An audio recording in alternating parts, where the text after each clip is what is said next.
And we're back. And not on YouTube. Me and Jazz were just talking about how Did we Ludwig. switch? I didn't even notice. Oh, sorry. I did. You didn't Sorry. tell me that you actually switched. Dang. Okay, hold on. Okay, sorry. Behind the technical difficulties.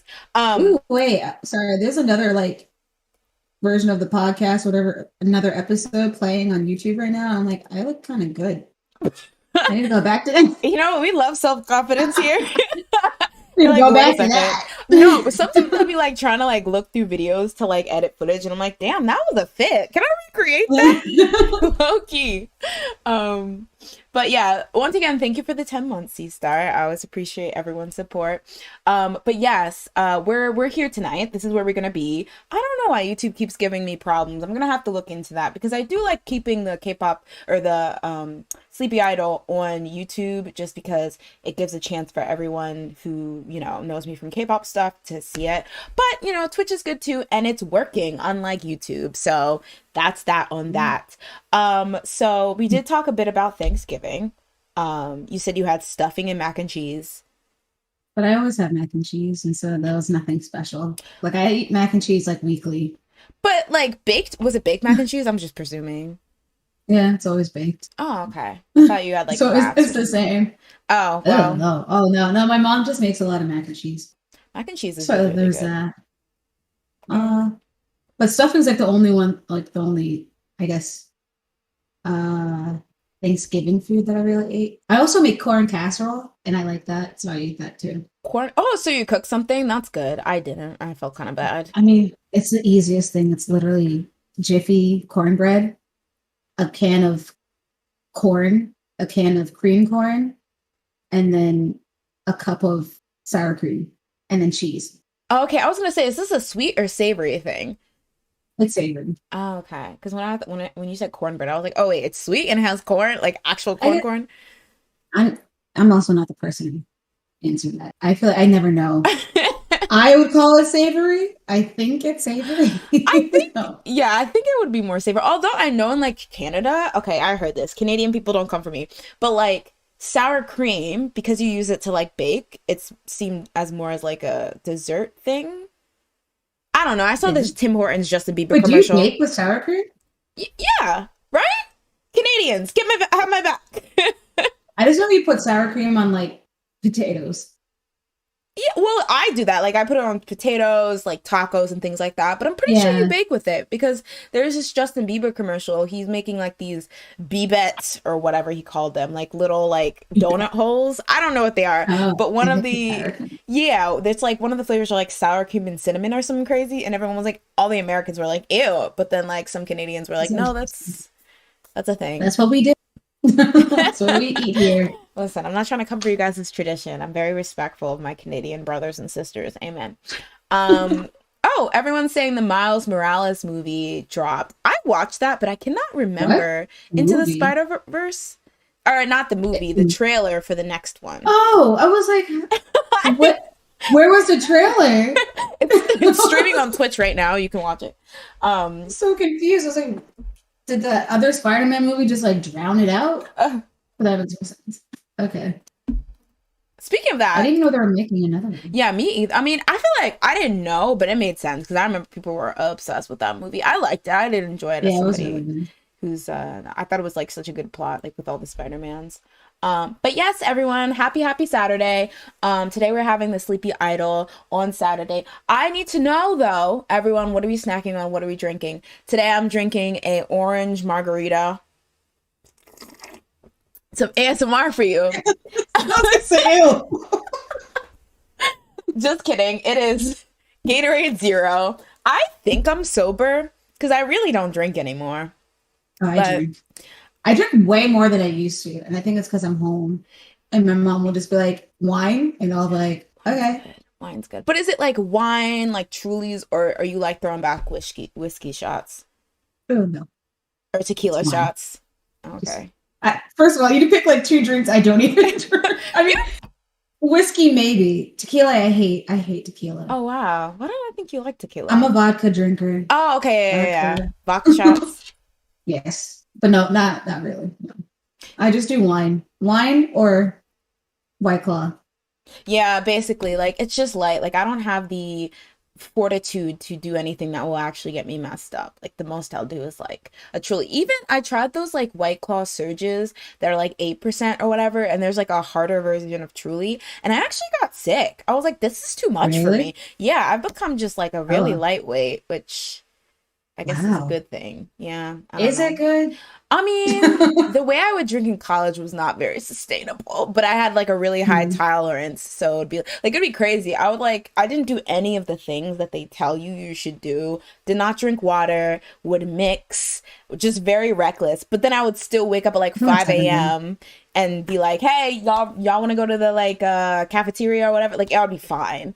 But What it's then like to be young. it's That's now that my what body it is is. withering, I can't keep up anymore. But yeah. Okay, we have some H2O, water and trail mix. I could go for some trail mix. Hate tequila. So a Daisy agrees, Jazz hates tequila, It's but disgusting. good. And I've realized so many more people are drinking tequila. Like I'll go to parties and they're like, all I have is tequila. And I'll just be like, what is wrong with That's because you? that's like the party drink. That's a very party drink. Vodka's there. I mean, Vodka. I Vodka guess. goes with everything. You I can put guess it's anything in true. vodka. All the I hard just think tequila just liquors makes me die. all the hard liquors, yeah, that's true. Like it does have a like a worse like bad. I mean, I feel like I have a bad reaction to all the liquors nowadays since I'm like 73, but it's it's hard out here, y'all. Dang, so many tequila haters up in the club. Oh, well, I guess this is the club. Up in the chat club. Like it makes Y'all. you crazy. Oh, I feel like either you go crazy while you're drinking it or you just die. There's no in between for me, at least. Mm. Oh yes, Raul. YouTube did not work today, so we're being on Twitch today. Hopefully everyone on YouTube who was hoping to stop by gets this notification or sees. I tried to like make the title of the failed stream something that would avert people to Twitch. So hopefully we'll see all our friends soon. Andre with the chocolate milk. I haven't had milk in That's a good. while. I should not drink chocolate milk, but when I was in college, I used to drink, like, I would buy the jugs. I think because at like at our school, they would give us the money. Remember, like, your freshman year, you get like a certain amount of money and On you could the only cards. spend it. Yeah, you could only spend it in their stores. Yeah. So I remember at the end of the year, I would just be like, all right, I gotta buy a whole bunch of stuff. So I get like chocolate milk, and it would be so bad for me, but I would love it so much. Because you're Like lactose I would be intolerant. so I'm so sure I am. Like it's like worse with chocolate milk. Like it's like it only affects me if I drink chocolate milk or if I eat a lot of ice cream. Anything else or regular milk. Anything else, I'm usually fine. Do you, Cheese, I can eat. do you take the like the lactate medicine? Okay, I don't. I used to work at Johnson and Johnson. Got some for like discount. Was like, I'm gonna take these. They got expired. I forgot they existed. I was Why like, are people who like why do people who are lactose intolerant care the least? Like I feel like they don't care, and I'm just like, why do you hurt yourself so? Like I think because like, a lot of people aren't like terribly like lactose intolerant. Like I feel like the people that are like terribly like it's like they're dying, they're on the toilet, they're probably like on top of it. But I don't really. I'm just gassy, and I'm just like I'll deal. It's fine. gassy sucks because there's like certain things that I've eaten and just like the ingredients don't sit right with my stomach, and I'm just like never again. But the fact that they're like this chocolate ice cream is worth it, y'all. I'm gonna have It to. is. That's It crazy to usually me. is. That's why. That's That's why crazy you to keep me. going. Is it bad that I had my first drink at 21 and at 21 was a wine cooler? No, wine coolers are Oh, tasty. Listen, what was your first you know what? drink? I vodka. Was it in college? Yeah, I my sister was like trying to train me. Train. Yeah, she was like, you gotta like if you're gonna be hanging out with us, you gotta know how to drink, like shots. So I think my first drink was like actually when I was like 20, but it was like the same year I think that I turned 21. So it was like, Oh, same death. Yeah. yeah. So yeah, it was like probably vodka. That's crazy. And were you like, this is shit? What am I doing with my Oh, life? yeah, no, yeah. I didn't like vodka. I didn't like alcohol in general. It's not Actually, good. my first time that I ever drank was like I accidentally took my dad's drink thinking it was water. And I was Oh, like, this is disgusting. And then the second time I drank, my roommate was trying to take me to a party with my friend that came to visit. And she was like, here's a bottle with vodka. And I was trying to drink it. I was like, this is disgusting. And they're like, Jasmine, shut up. We're outside. She was like, drink it now so we can be cool. Shut up. So we can go to this weird party that nobody wants to be at. Oh, college parties are so awkward. I feel like it was only great when when you start to realize what crowd you actually roll with and where you're comfortable going.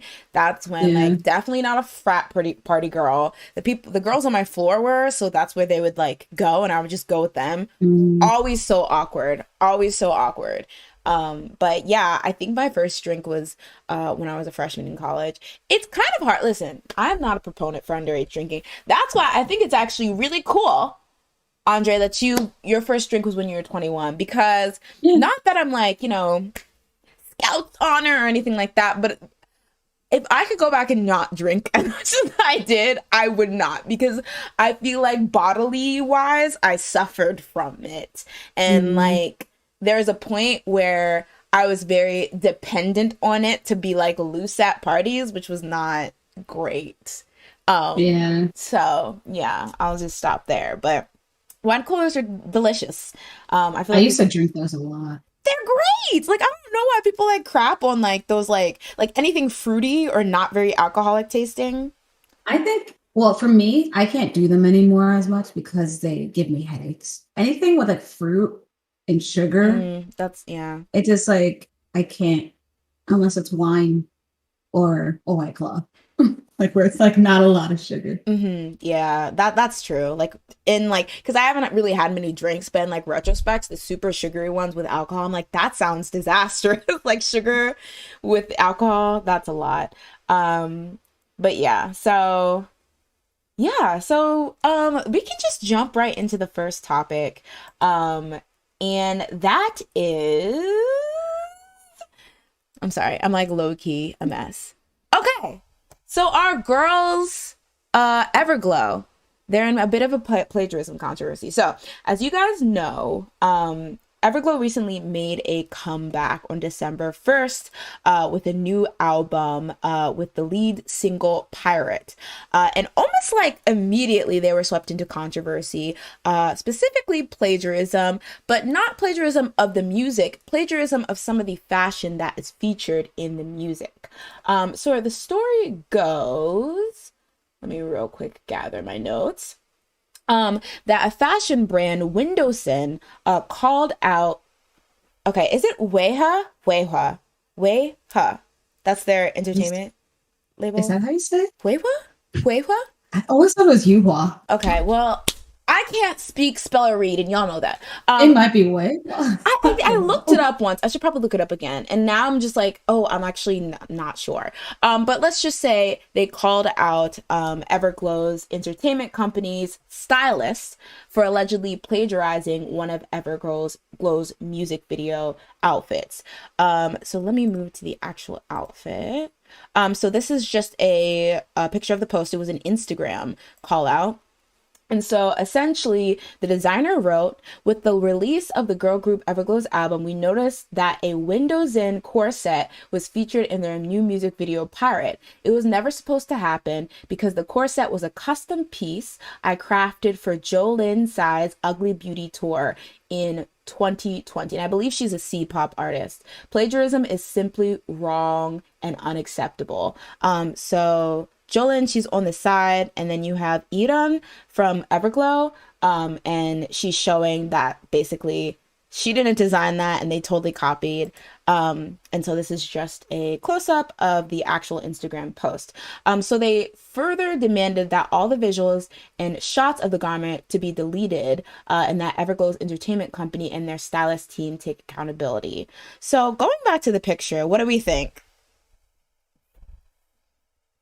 You look like you're trying to start drama. Your face was like, what do we think? No, because I have to be impartial, but girls, the proof is in the pudding. Like, I mean, it looks the same. It's like they tried to change some stuff.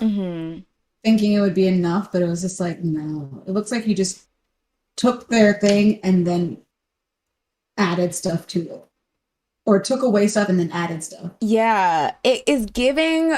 Now, I'm sorry, and this is not a hate on Everglow, but it's giving Shein version of what the original thing is. Like, it looks like a poorly made version of it, no shade. And I just feel like this is like not the first time this has happened. And I'm really confused because I know stylists, when they're working and when they're coming up with like concepts and things like that, they do look at other things. Like a lot of times they'll look at like fashion magazines and things like that. But often, from what I know, you if you want something, you just like order it. I don't know if it's like recreating something you see. I know like some people are sometimes inspired by something and maybe they'll find other pieces, but like I don't really know what they thought they were doing, just like recreating this piece and thinking nobody would. Yeah. Like I feel like the Yeah. music video for Pirate already has like like millions of views, so it's like it's not like nobody's going to see this. Um Yeah. Sorry, I'm just laughing because everyone keeps saying in the chat that they took the pirate theme too far and they actually stole it. But yeah, it's giving you a fast fashion website copy. And so for this, I feel like there's not much of an action that they can do. Like, Sense. I feel bad for Everglow because it technically wasn't them who plagiarized, and like the girls, that even the company, I guess you could say that the company's not even at fault because the stylist might have been like, they might not be in company stylists, they might be stylists they hired, but I don't Yeah. know, it's just really surprising that you still like this, we see stuff like this all the time because it's like you're, Still happens. yeah, and it's like now you're not, it's not only making yourself look bad, but you're making like, you're kind of tarnishing the comeback a bit. I don't think this is going to be like, people are going to be like, let's boycott it or anything like that. Like, I don't think people are going to be that serious, but I don't know. Mm. Something froze, so I got scared. It's freezing a bit, but I feel like it's in and out. So I think it should be fine, but I'll let you know if it gets bad. And then I'll flip over my laptop and cry. um, yeah, yeah, that's the thing. So, And Andre, I see that, and I don't think actually don't think it's that much that what the fashion brand asked for them to just delete all the pictures and all the references to it in the music video. And I'm pretty sure with YouTube they have a function where you can edit a video without actually having to take it down, so they can still retain like the comments and the views. So if I were them, I would just kind of work quickly to like write this so it doesn't like tarnish like the comeback or anything like that, and move on. yeah. Yeah, it's not. Not to say it's not that deep, because obviously the stylist shouldn't be plagiarizing, but I don't think it's deep enough to like, to actually ruin this comeback. Just a quick, yeah. Yeah. Yes, Andy, that's right. They did something similar with Jenny's nurse outfit in last year's Yeah. MV. Yeah, for That's what I was trying to remember. um they've only had two. Did they wear this on a music show? Because then that's kind of, they might have to take down the whole entire performance, but um yeah. So overall, just do what this company asks. Everglow's entertainment company, don't make this worse than it has to be. And I guess next time, I don't even know, because if it's the stylist's job to make sure that this doesn't happen, I don't even know what the company can do to make sure that the stylist isn't like being shady. Yeah. But yeah, it's a mess. It's a mess. But I guess you can kind of say Everglow has been the plagiarizer, but this week they also were the plagiarizee, if that makes sense, the person being plagiarized, because there was a bit of a controversy that happened between them and the new Starship group IVE when they debuted this week. So essentially, and I was like, this is so petty, but like, whatever. Essentially, people noticed that IVE's greeting, which is, like I said, Starship's new group that features Yujin and Wan Young from ITZY, the greeting that they do is very similar to Everglow's greeting. So people were talking about this, and I'll kind of just I should have did this side by side, but essentially this is Everglow, this is IVE. They're kind of similar. So this was, I guess, kind of like a brewing situation people were talking about online, and it ultimately led to Starship officially addressing the situation on December 3rd, where they not only apologized, but they said that they would be modifying IVE's official greeting. So in the statement, they said, "This is Starship Entertainment. We are making an announcement regarding the greeting of our artist IVE. We fail to recognize the similarities between IVE's greeting and that of another group. Therefore, we plan to modify their greeting from now on. We sincerely apologize on this matter. We will take care to prevent this kind of incident from reoccurring in the future." So it's also noted that during IVE's appearance on KBS's Music Bank later that day, the members did not use any particular hand gestures when introducing themselves. So they were like, we're through, we're gonna make something else. I thought this was like, now this is a still, because I didn't actually get to see what it looks like in motion. So these are two stills, and I guess it does look similar. They look very much the same. Yeah. So but I also feel like, I mean, what? This is just 3 fingers up. and it does pertain, because I could see like IVE. I guess that's what they were doing with it. I could understand why they would do it. Oh, well. Well, this is Everglow. Wait, this is Everglow? Am I looking at Everglow? Wait, let me Yes, see. I am. They're the green. They have the green background, right? Yeah. Yeah. So like they're like that, and then no, wait, that one girl's doing the same thing. She's like, no, it's the same. But it is very similar, and I feel like this still is like a perfect example, because you're like, which is which? But yeah, I had to look for Wonyoung and be like, all right. look for a skyscraper who actually is not that tall compared to me. I mean, they're all tall though. That's kind of true. Like, I don't know, what is it? I was trying to come for After School's Neck as like the tall model-esque group, because all of them could be walking New York Fashion Week. And I don't even think Wonyoung's the tallest. I think another one is the tallest. I feel like if it's not Yujin, I feel like I think we looked this up last time. somebody's taller than Wonyoung. Well, I don't know. Here she looks the tallest. Let me She might be wearing the highest heels. Oh, that's true. Janella says, "I'm glad they did change it, but come on, how did Starship's team fail to recognize the similarities?" I feel like these teams be in their own bubbles sometimes, because, yeah, this is really messy. But I don't know. It's really okay. I could also see why it's hard though, because it's like there's so many groups now. Like, have you seen the way people define their like team colors? Like, it used to just be able to be like, I don't know, berry red, but now it has to be like serendipitous periwinkle and like fortunate. I still remember. Was it 17? Yeah. I always remember that and be like, what the heck? You just have baby blue and baby pink together and then think like, y'all own that? Like, babies own that. Pay them. Those are official baby colors. But yeah, it doesn't make any sense.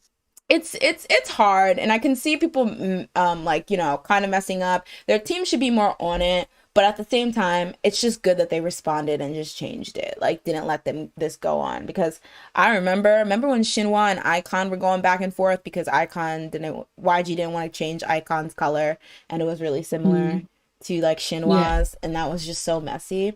I remember that. Is she the tallest? Dang, she's even more of a giant baby than Wonyoung. These kids are getting too tall. What was it looks like they're all above like 5'6". Yeah, they all look pretty tall. But again, they might be wearing heels. Because, you know, like sometimes like the stylists will do that thing in K-pop groups will like, yeah, they'll give like the heels according to the height. So like the short one will have like high heel chancletas, and the like short, like the tall ones will have like little kitten heels. Yeah. Yeah. I would, at that moment, I would want to be the tallest. Exactly. Don't give me that. Please. I know I'm short, but like, please. I was like, I'm not trying to get in these high heel stilettos tonight to do this routine, please. But yeah. So overall, it's glad that they changed, and hopefully we get, you know, just like Starship issued a really speedy response to this controversy. We'll get a speedy response to Everglow's plagiarism outfit controversy. So everything can just like kind of move on and both groups can, enjoy their promotions. All right, so moving on. Next up, we're going to talk about the MMAs. So the MMAs, the Melon, also known as the Melon Music Awards, took place this week. And y'all, the awards went to like the same 5 people. Like, I was happy though with one. oh yeah, that's true. So we can go through the individual awards bit by bit, but by far the biggest winners of the night were Miss Aespa cleaned up. They really said, huh? Who are the rest of you girls? Let me stop. But They're savages. Yeah, this savage. Honestly, they said, "Y'all get no awards, we get them all." Like, give me more. That's what they said. Honestly, give me more. But yeah, so Aespa walked away with 4 awards, including Best New Artist Female, Best Record of the Year, which is a day song. They got a Melon Top 10 award, which goes to like the artists that had like the top 10 digitals of the year, and then Best Group. So let me run that back real quick. They not only won Best New Female Group, but they won Best Female Group in general. All within their first year. All within their first. Is it year yet? Or maybe it is. I think it's a year. Okay. But like definitely their first year of like their stuff. Yeah. I'm like, I don't know. Like, I didn't get a chance to like properly check, but I'm like, this has to be some kind of record. Like winning all 3 of those in 1 year. I know. Yeah. I don't know if it was here or the Mamas. I know Miss A, pretty iconically and historically won a day song their first year with Bad Girl, Good Girl, which I know is like considered extremely iconic. But winning both this record of the year, and just to be clear, there's record of the year and song of the year, and I believe it's split the same way the Grammys is, where song of the year goes to the singers and record of the year goes to the people who wrote the song, I think, or produced. But yeah, those 4 awards your first year, that's pretty solid. But yeah, honestly, I will admit that like, not that they didn't have any competition, but yeah, I feel like the winners are going to be pretty predictable this year. But what I do find interesting is that, this is the first year in a while where BTS didn't release an album. So for like the first time in forever, the album day song is kind of up for grabs. So it's going to IU. She's like second in command. She's like, I gotta cover, boys. I'm here. But speaking of IU, she also won big at the MMAs with Artist of the Year, Album of the Year, solo, top soloist for female, Songwriter of the Year, and she also got a Melon Top 10 award. Yeah, she ate this year. I feel like that was another one of the predictable ones. IU is just... the fact that I didn't know that she came back. When did she come back? I feel like she came back twice. I know she had Lilac this year. Twice? I think so. And she also had the Strawberry Moon song. Yeah, I feel like she was like... I don't think I pay attention to IU. I just assume that she'll win. And then I still to this day, while I feel like her respect with international fans has definitely risen, I feel like a lot of international fans don't check for her as hard outside of like just knowing she's like the Queen of Korea. But yeah. Okay, so she released Strawberry Moon in October of 2021, but I don't think she won for that because that would be way too soon. Yes, let's see. Oh, Lilac, the album Lilac. Okay. Which that had that one song. Oh, Celebrity, Lilac. Okay, those were the two singles. Oh, Celebrity. That was so... This year was so long. That. Yeah. Maybe that's why I thought she didn't come back. Because I didn't know she like came back last 2 months ago. Oh, yeah. In October. I didn't know that.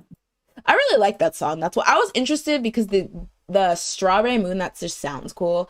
So that I was like checking for that. So that's the reason why I know. I love IU. I love a lot of IU songs. Am I a stan? Not really. But like she's queen.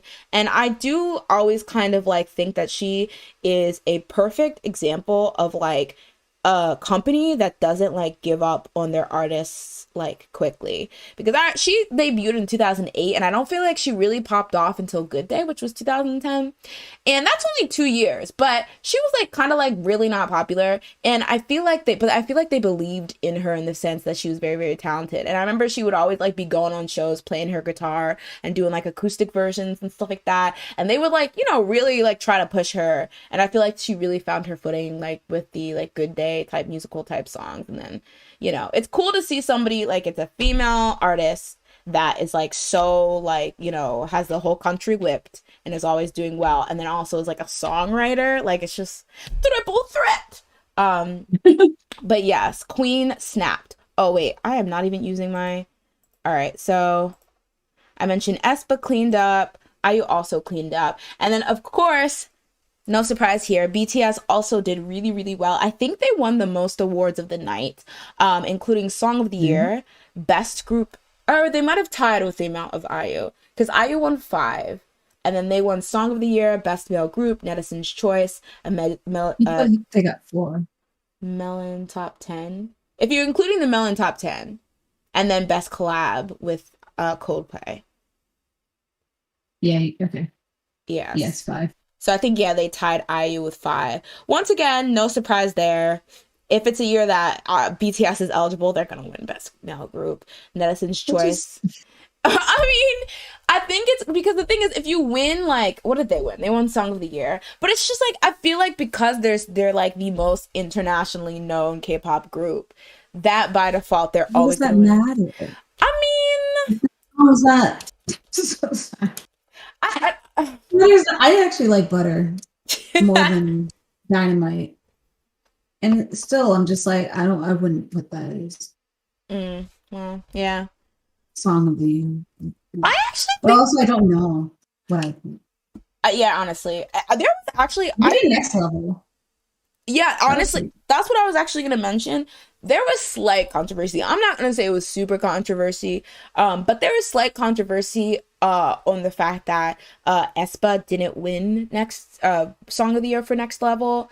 But a lot of ARMY were like whipping out the receipts of their packs and stuff like that. So I don't follow that closely anymore. I'm gonna assume they know their, you know, stuff, because ARMY have been ready with the receipts since, you know, 2017. So I'm not gonna argue too much, because I don't want a repeat of when they won for Spring Day in 2017.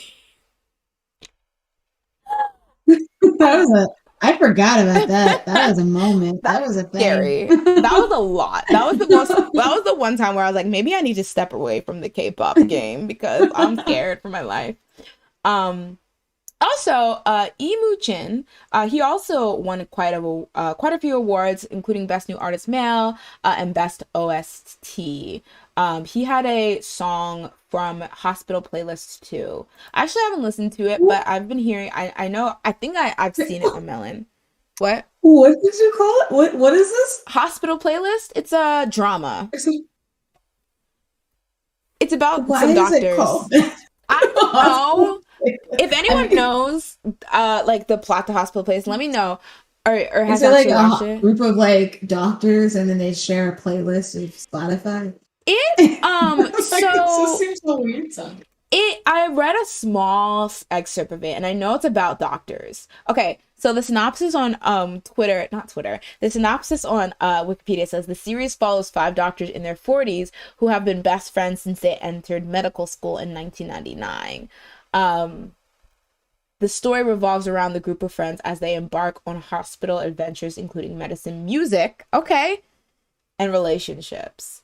So if it's something that bounces back from like the past in the future, I probably like, that makes sense why it's like low key popping. But it was the second season. It had first season last year and second season this year. Y'all recommend it, because it's on Netflix. So I was like waiting for the right chance. On Netflix? Mm-hmm. Oh, I see them. Oh, they have a band. Oh, okay. Oh, okay, that makes more sense. Wikipedia is skipping on I don't know why in my head that just sounded weird. Hospital Playlist. Hospital Slay List. All right. See you next time. All right. Leanne says, I've only seen clips, but it seems like a slice of life story about a group of best friends who all end up working in the same hospital as doctors. And apparently they're in a band too. Oh, also it's by the same people as the Reply Answer Me series, which that was very nostalgic. That'll do it. Okay, so that makes sense. Now I'm gonna have to watch it tonight just to see at least the first episode. So aside from that, other winners include, I'll go ahead and say the top 10. So the top 10 awards went to Aespa, Ash Island, Akmu, BTS, Haze, IU, EVERGLOW, Lil Boy, Young Woong, and NCT Dream, which I was surprised to see. But they did. Which one did you say was the big song for them this year? Was it Hot Sauce? I mean, Hot Sauce came out this year. Let me look. They also had that other one when they're like on the football field. Yeah, I still didn't look up if that was cool. Let me look it up. But maybe it was both, because I think you get this award for just having good digitals year round. In general, Global Rising Star went to ENHYPEN. Hello Future. Hello. Oh, that one, is that the one that popped off? Well, I know Hot Sauce came first. Then there was a repack with Hello Future. Oh. Well, either way, I prefer Hot Sauce. Best performance went to the boys. Stacy, who are my girls, they won something, but I'm not even sure what it was. But it was called the 1the K Original Contents. And Stacy won that. Sorry, this is Imogen. And I was like, yes, I don't know what this is, but y'all did that. Yeah, so they deserved it. That seems so big. I really wish. I really wish I knew. It makes me feel like, are they like under this company? Because like, why else does this? They won it because they deserved it, Jazz. Listen, I honestly do feel bad because I feel like they really had a great like first year, debut year, but like, you know, Aespa has to go and get 2 like, you know, friggin' mega hits. So did they debut this year? Yeah. Or was that last year? Stacy debuted this year. This year is 7 years long, so I don't blame you. Yeah.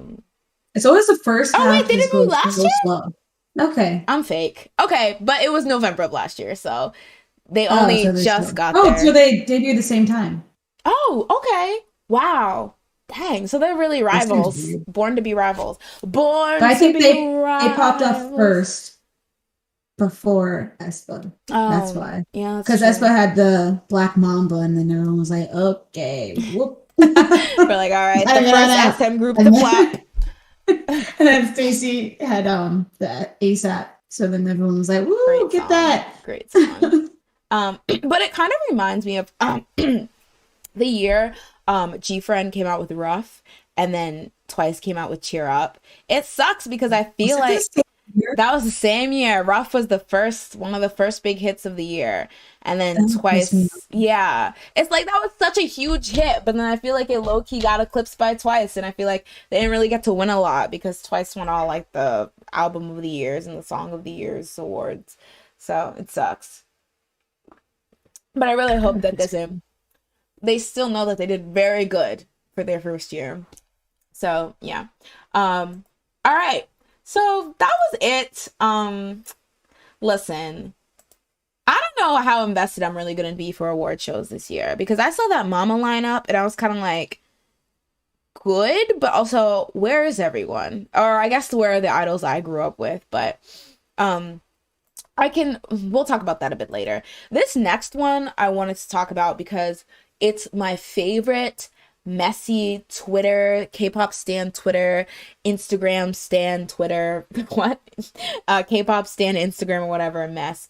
So, are you aware, and this goes to you guys, that the mega group BTS has been in LA for the past 4 or so, couple days. Good, like probably a week by now. Found out today.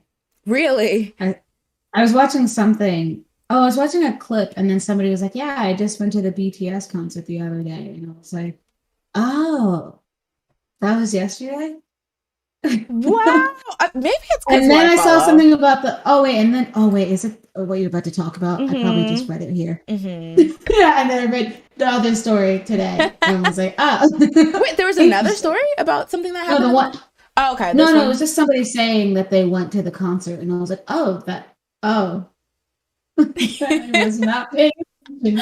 Yeah, I knew about the concert, but I didn't realize it was a 4-day concert series. So if you guys don't know, Mm. BTS is having a concert series currently, or I think it's actually just wrapped up like on the 2nd of December. And so it was 1 day in Seoul and it was 4 days in LA. And the concert series was called Permission to Dance on Stage. It was a huge deal because it was their first, time in America specifically holding a concert since 2 years because obviously the Um, pandemic in live person. And it was a really huge event because a lot of people wanted to attend this. But, there's limitations. It was only in LA, there were 4 days, but that's still limited. And I know a lot of people like on my TL were upset that they didn't get tickets, that they didn't get to go because it was too far, etc., etc. So a lot of people were like anticipating this concert, but there was like some wild stuff happening around being able to go or not. I know there was like a whole controversy with like scalpers and stuff, and people were listing these tickets for like 50K and like as crazy thing. usual. Yeah, so it was a lot. So essentially, they wrapped it up on the 2nd, like I mentioned.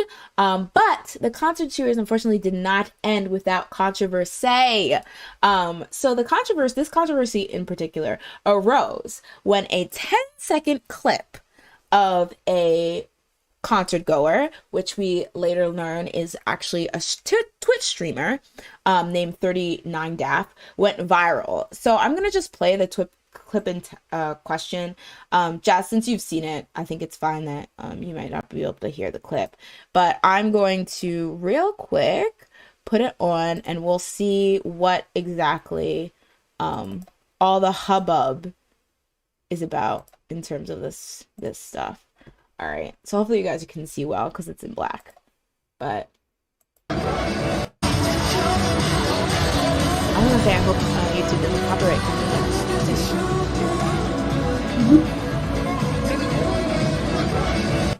All right, so that was the clip, very like short.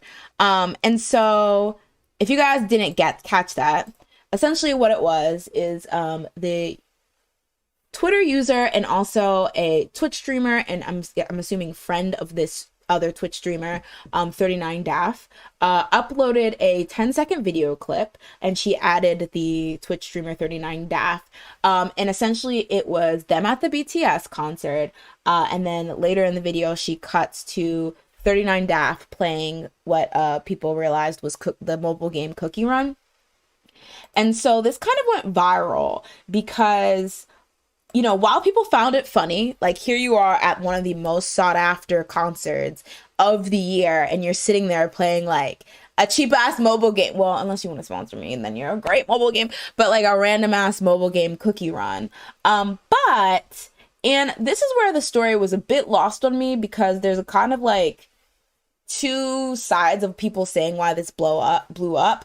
But it started to blow up essentially when stans, more sensitive, I guess you would say stans over sensitive situation, started criticizing her, saying, why are you at this concert if you're clearly not interested in them?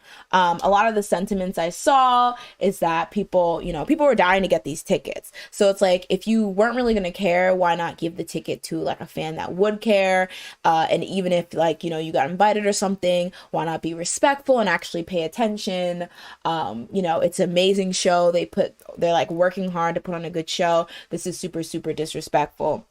Now, one of the reasons why I'm saying I'm not quite sure how this blew up is because there's like kind of like a JYP crossover in this because Jay from Day 26, he's actually friends with this You call streamer. him Day 26. Is it Day 26? Day 6. Oh my god. Oh, Is Day 26 the P. Diddy group? is that what they're? I don't even know. No. What is Day 26? Short-lived like boy group. I swear Oh, they're wait, called there is a Day 26 group. R&B? Yeah. What the heck is this? Under Bad Boy. But they're like from Why were they 2003. called that? I don't What know. does that even mean? They had their own season of Making the Band though, so if you guys are interested in that. But yeah, What the heck? so yeah, a lot of people were like really, really, upset. And as Andy's mentioning, now this isn't the first time that this particular streamer has clashed with K-pop fans. Last year, she got kind of in trouble with Blackpink fans because she said that Blackpink's music was EDM trash. So a lot of people were like, "Oh, this girl again." But funny enough, Jay was involved in that story too because she may or may not have said that while she was on a Discord call with Jay. I think we talked about this, so you guys might just want to look at that. But moving back to the actual story at hand, a lot of people think that it may have blown up because, as you can see in this screenshot, Jay from day 6, not 26, 6, he actually replied to the video with a skull, like a "I'm dead" kind of like laughing face, and many people credit that for why it started to blow up. But I feel like stans, like, they're pretty big streamers, so I feel like stans would have found it regardless. So essentially, the next day after this blew up, the streamer Daph, she took to Twitter to kind of somewhat clear the air, and so she posted, "Hey, I know I upset some BTS fans with the video of me playing Cookie Run for 10 seconds on bad connection. Unfortunately, I couldn't play any longer than that, but the VIP guest booth tickets were free. No money was wasted. It's all good. As far as I know, those tickets aren't sold." So I don't know if this was supposed to be shady or not. Because I have to admit, I had a bit of a laugh. Because to me, what it is like, "Oh, girls, you were never eligible for these tickets, so please don't be mad at me." And it seemed very, I've seen some clips of her. I'm not going to say I watched her. But I feel like she has a very like dry, kind of trolly, like sense of humor. So I feel like it was just kind of her like, I don't want to say egging the stands on, but kind of just being like, whatever. But she did follow up with some additional tweets that made me think maybe she was genuinely being sincere, because there are a lot of people that were mad saying, "Why would you get a ticket? Why would you waste the space if, you aren't even interested in the group?" So she did have another tweet saying, this was basically her saying, "All the replies were very lighthearted till angry stans found it. Funnily, I enjoyed and watched most of the show. I did leave early to try to beat the trafficking crowd." So, she goes on to say that she actually enjoyed it. And then many people, this was kind of like what I was alluding to, many people blaming Jay or saying that was Jay's fault that it blew up. And she also replied to that saying, "I don't blame Jay. His community is super wholesome and good at taking jokes and playing along. They're a good bunch." So as far as I know, it's kind of died down. There are some people still like dragging her. There are a lot of people that were saying that, like, whether or not, this is worth like dragging her is whatever, but they kind of accused her of trying to be like edgy and try hard, like, "Hey, I'm at a BTS concert and they're super popular, but here I am playing Cookie Run because I don't actually care." But yeah, what is your thought on this situation? Do you think if she knew she wasn't like a stan, she had no business going? Mm, Keep in mind, she got the tickets for free, and she wasn't the only streamer that was invited. There was like a handful of streamers that went the last day, which I don't know. I'm sure there are various levels of into BTS. So I mean, if it was offered to her, I don't know. I don't see the problem. And if she I feel like she said that she enjoyed it, right? And so like it's not like she was just sitting there like playing the whole entire time or whatever. I mean, maybe she would have kept playing if the internet wasn't bad, but she seemed like it was just like this is a once in a lifetime. Well, not once in a lifetime. It's possibly like a once in a lifetime type of ordeal. So she went and she's like, I like BTS, but like it's not like my favorite group, but I'll go. So she was there. And then she made a joke to play like the little Cookie Rush or whatever. Cookie Run. It's funny because I used to play that when it was so basic. And seeing that, like, that game didn't look the same as what I used to play on like the bus to school. Oh. So I'm so confused. Oh, this is like a long running game? I thought this was new. Cookie Run? Yeah. Oh no. Like I used to play Cookie Run like a while ago. It was just like you were just a little gingerbread guy and you'd be running. Or like Why do I seem like I hear about it so much like now? I think it like they upped themselves, like they just like did like a redo of themselves or something. Like I saw like a commercial for it with like this anime sounding character who was playing like Oh the main yeah. cricket, and I was like, "What is this? What happened to the game?"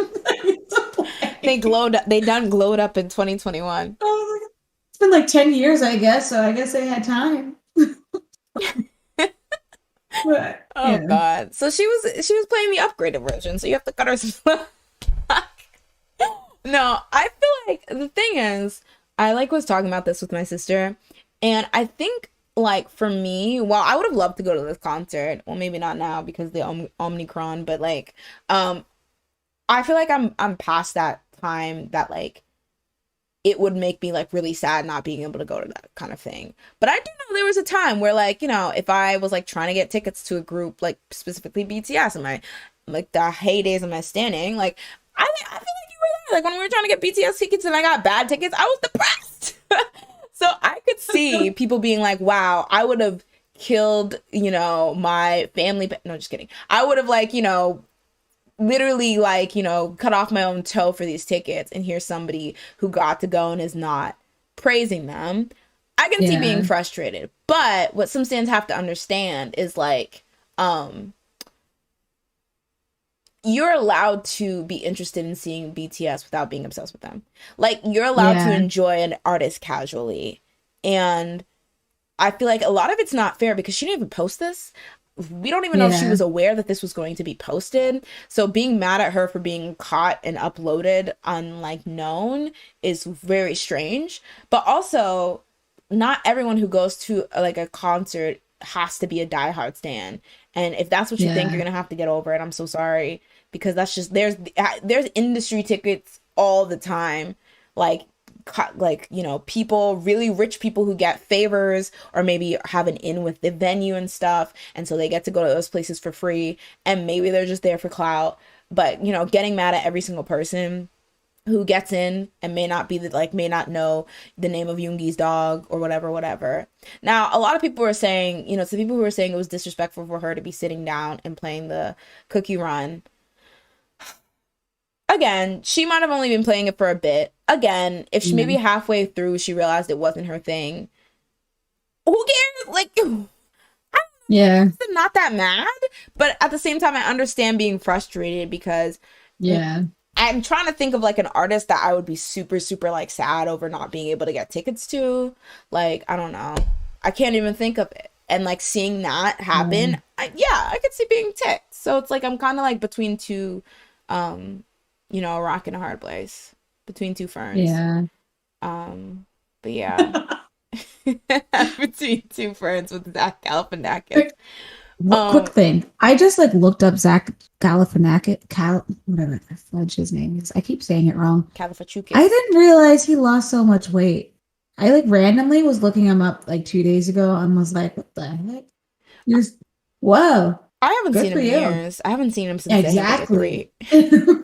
I like randomly was just looking at him. Isn't it so weird how like there'll be like actors that are like so hot, not like physically, but like hot commodity and everything. No, I'm not. He's a beautiful man. Listen, don't do this to me. He looks so good though. Now I have to look up Zach Galifianakis. I'll wait till after the podcast. I need to exercise restraint. But like those be so popular, and it's just like they're on everyone's tongue, and then a couple years later, just nobody talks about them. Like not Sean William Scott. Is it Sean William Scott? You know that guy, Sean. That name sounds familiar. Yeah, Sean William Scott. I remember him being in every like kind of like college frat like sex comedy, and then just Oh yeah. never. Well, he's in that show now with Damon Wayans, unless that show is no longer a show. Lethal Weapon? I've never heard of that. Lethal What's Weapon, you know the show? I mean the movie? I think I don't know what it's With Mel about, but Gibson and the black guy. I'm sorry. my sister. Is it Daniel Glover? Daniel Glover? Charles Gambino. Danny Glover. No, Donald Glover Oh, is. Danny do we know Glover's anything? an older. I was right though. I was right. It's Danny Glover and Mel Gibson, and it's like a '90s. Like they had like three movies. I don't. It was like Good Cop versus. I don't know. You know those cop movies? It was Yeah, like that. it makes Yeah, sense. I buddy don't know cop that. action Yeah, film. I don't think I've ever So they watched made a a Butter Cup. show with Damon Williams, and it was another guy, but he got kicked out, and then Sean Williams Scott or whatever his name is replaced that guy, and now he's on that show. Oh, well, good for him getting work in 2021 if If it's it's not still a canceled. show. But yeah, let me jump in the comments a bit. Leanne says, didn't Jay get dragged on Stanwood Twitter for name dropping his coworker at JYP and saying they were brainwashed, and then saying JYP is a genius in the same breath? Did you see this? This was an interview he did with Toast, and I know you're a Wait, Toast who is fan. this? Oh, Jay. I was just Hmm. watching that. Oh, What? Wait, I missed. I missed like what you just said. so he I dazed out. was I it literally was like in my head, like singing a song. Leanne, was it in the same interview that he said that name dropped his JYP coworker? Because I do remember him saying they were brainwashed. He kind of was talking Oh, yeah. about like like why he, like, even though he went to like Korea and like did the whole K-pop idol thing, why? Because he's like trying to like be like, an artist in America now. And like he Yeah. said his His goal. aspirations and Yeah, he goals. I said he was wants like, to be in the top 20 of Billboard. And I was like, if I you was like it, I like, love I it. mean, get it. Hopefully you get it, but like at this moment in time, it's I. It's I.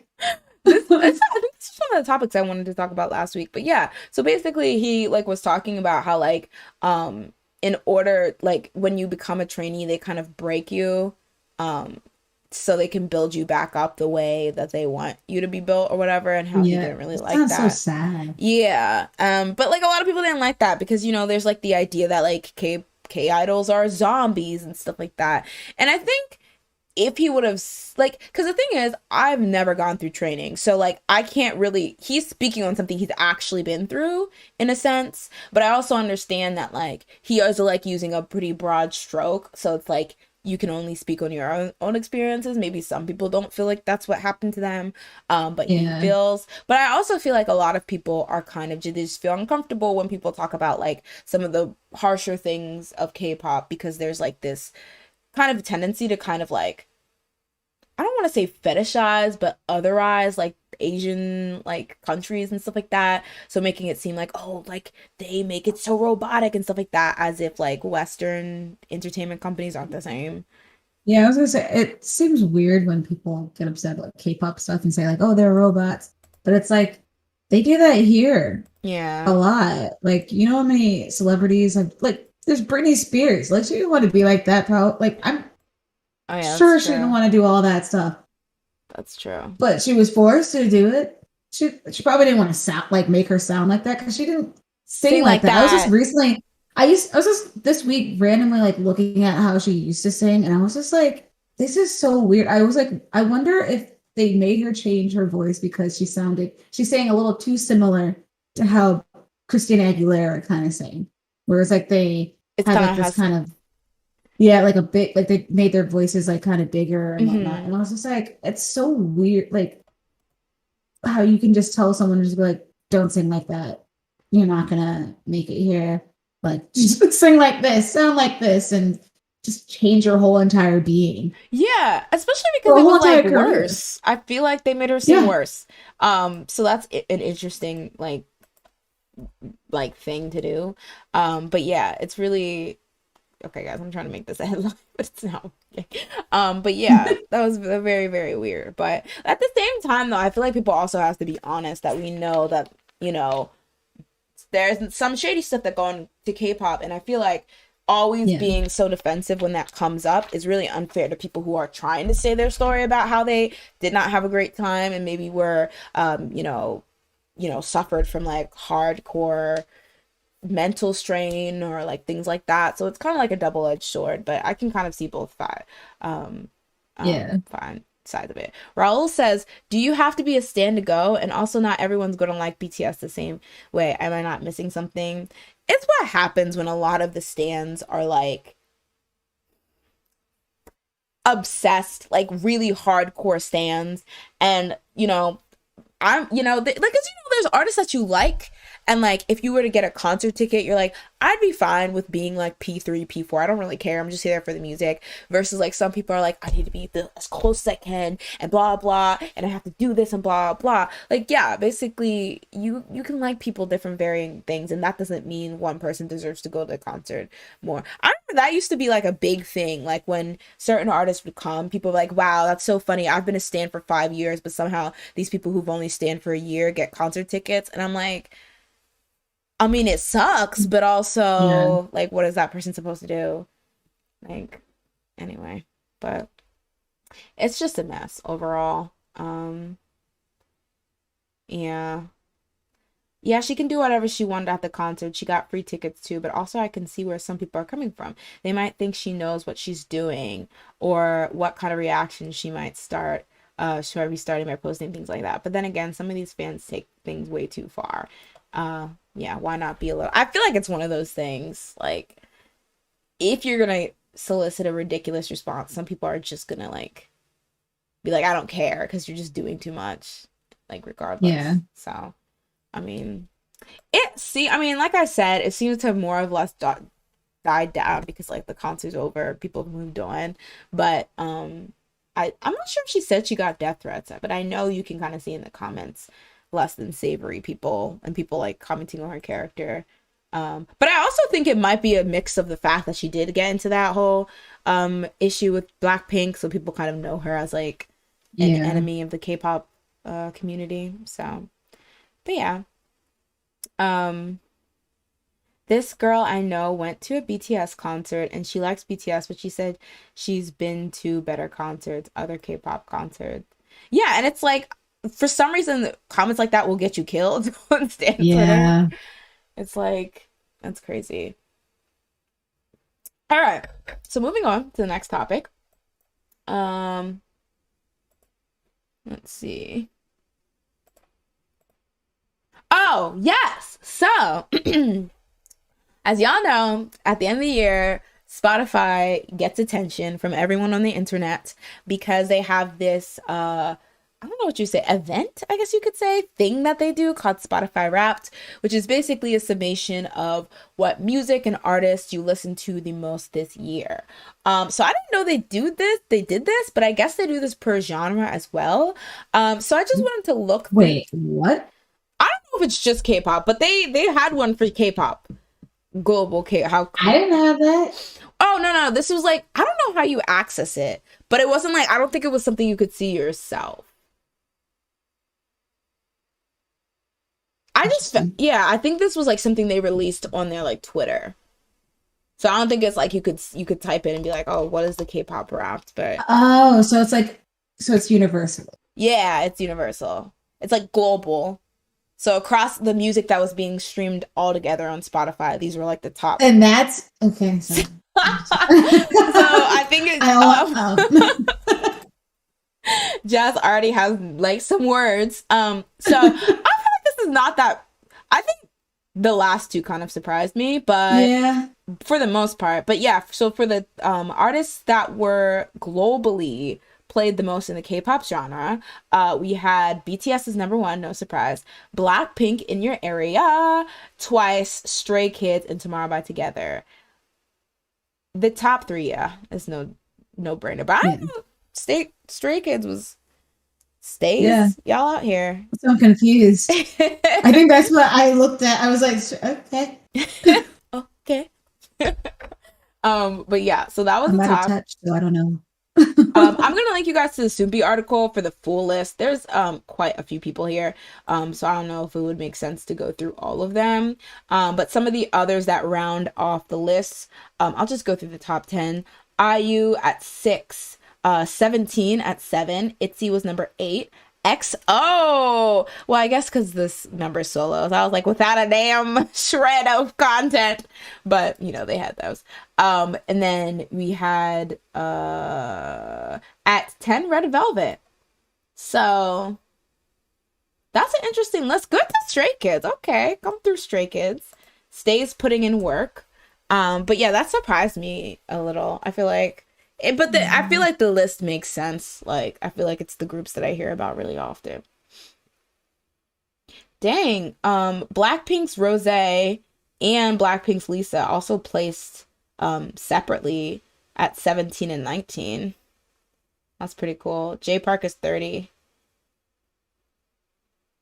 Aespa was 27. That's pretty good. Baekhyun also ranked in. Oh my god. Girls' Generation Taeyeon was 24. EXO Baekhyun was 25. Proof that they're still together. Only you can. I'll let you decide. Get me out. What is happening? Oh, that's funny. You should ask Raul.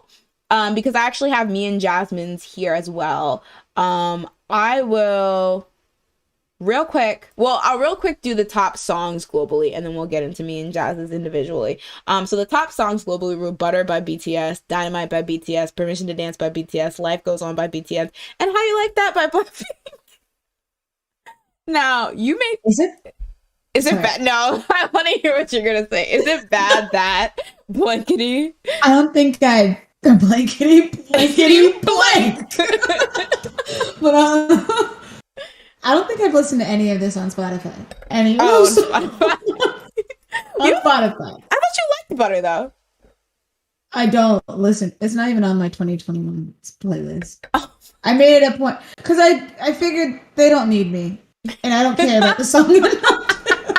You don't need me anymore. Go, my boy. Go. Go, little one. But what I think is that what is funny is that if you think that this top 5 lacks diversity, literally the top 20 are just BTS and Blackpink, or top 21 are just BTS and Blackpink going neck and neck. And then one Twice song, I Can't Stop Me. But everything else in the top 21 are just BTS and Blackpink songs. And then even rounding out the top 30, the only other people we see is ITZY, Weekly, which is good for them. Kudos to them, shout out to them. And then Hypen and Red Velvet and First of all, if this is not a sign that they should just re-release Psycho, I don't know what this is. Like, literally, I was looking at my last year's thing, and Psycho was like my number 3 song. Dang. And I was like, why? Why didn't you just release it again instead of Rainbow? Queen. There we go. Bro, oh my god! Is that what you really snatched you and you're never letting you go? Oh, is that what it is? I think she says Rainbow. Oh, I thought they said Queendom. Also, yes, I want to know you guys' top 5s. So Stella said my top 5s: Luna, Idol, Mamamoo, Twice, and SNSD. Yeah, I didn't have as much K-pop. I think K-pop was my number 1 genre though. But let's look at Jazz's. I think so. Oh wait, let me see. Yeah, I do listen to a lot of K-pop on Spotify in particular. It's just easy. Yeah.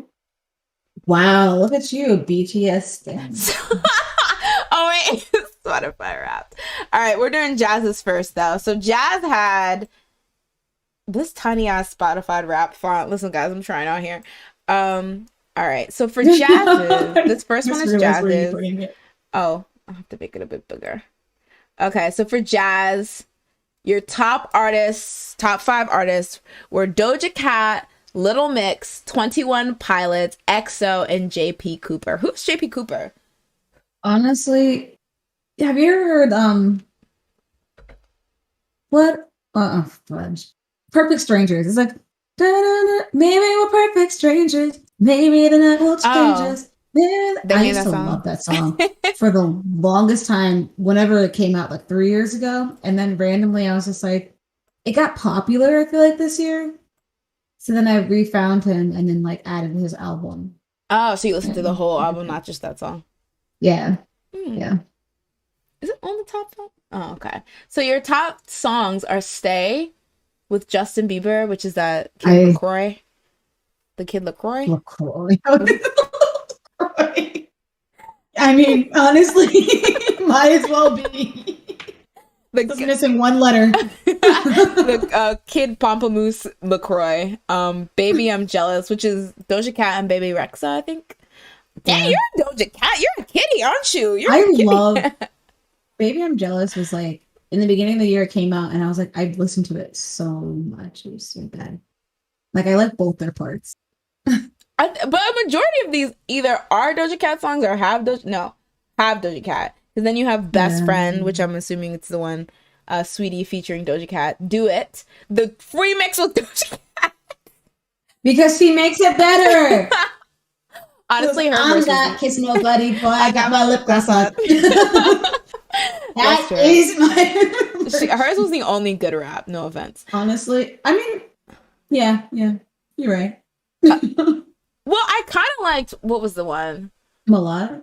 Not Mulatto. I liked and the other City Girl.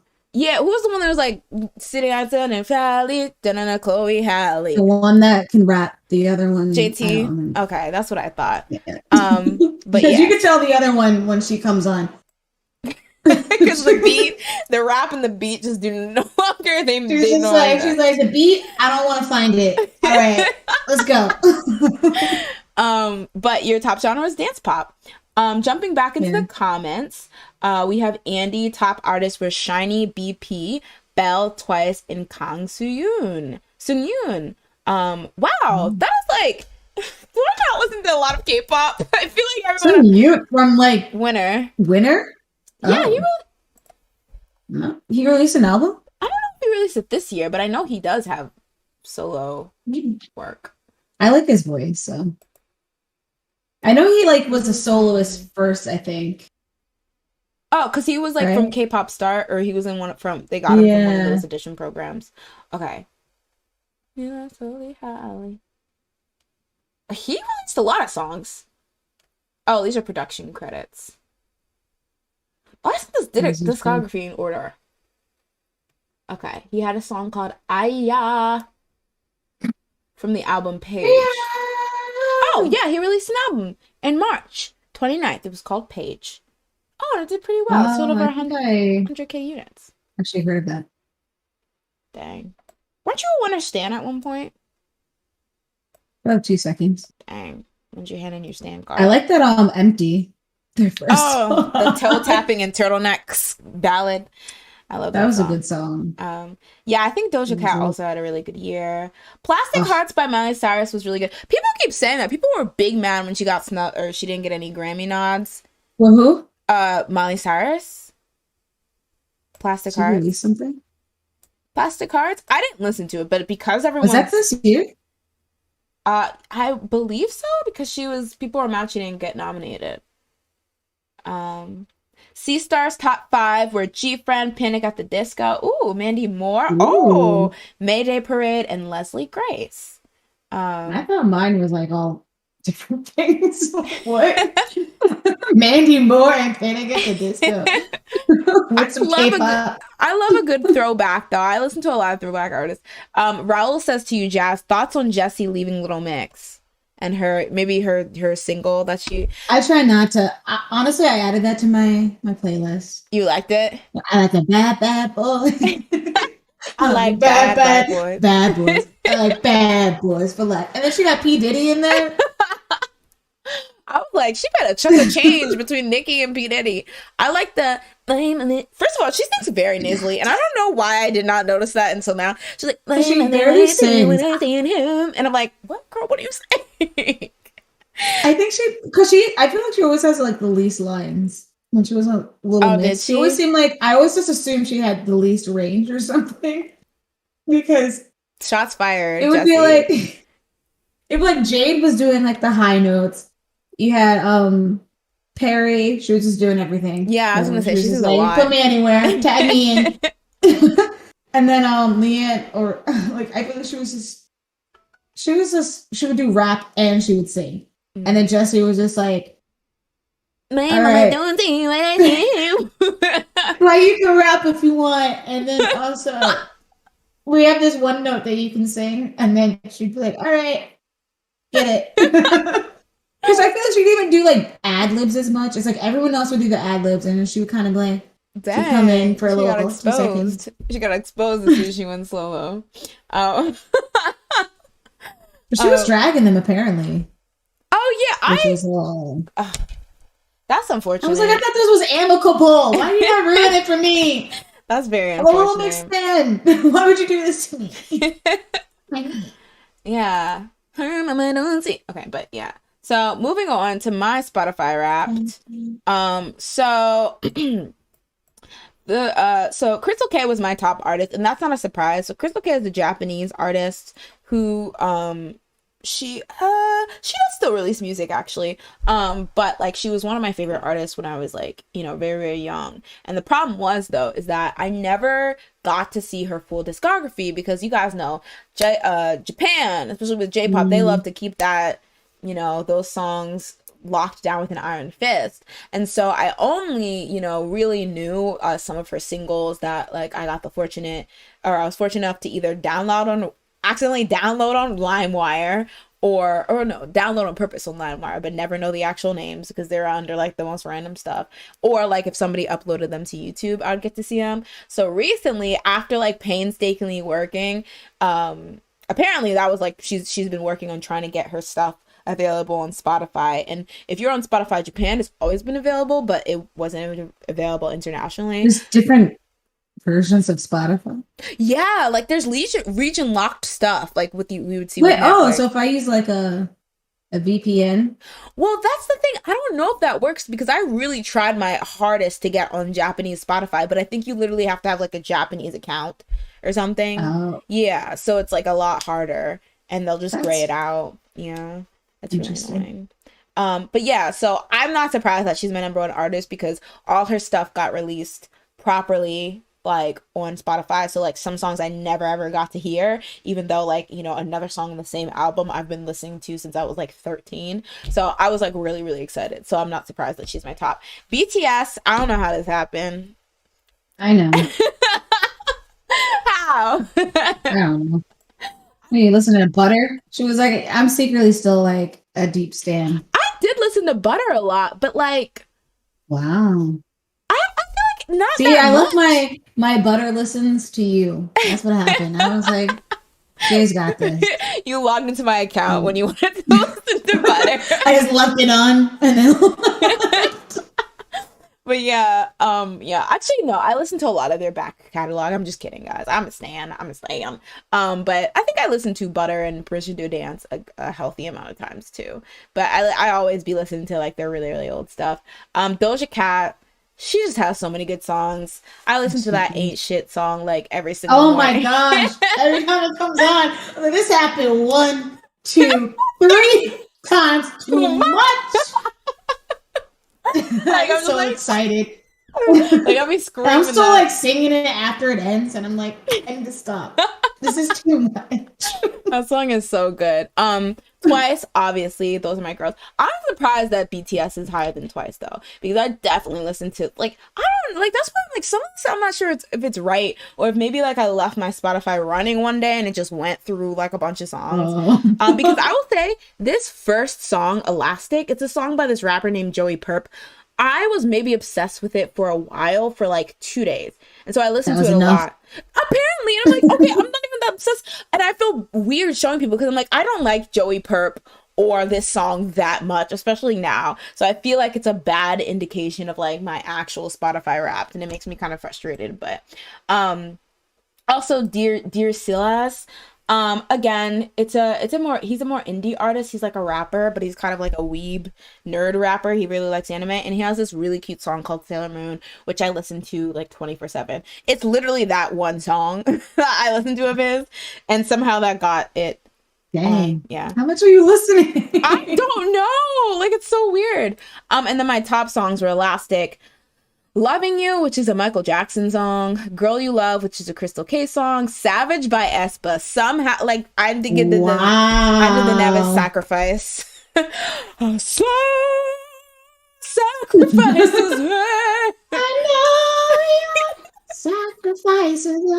I did not know what she was saying until you like were singing it. I thought you said, I know your secret or sync. I thought she said sync devices. I know you'll sync devices. And I was like, she's trying to sync devices. Oh, I know.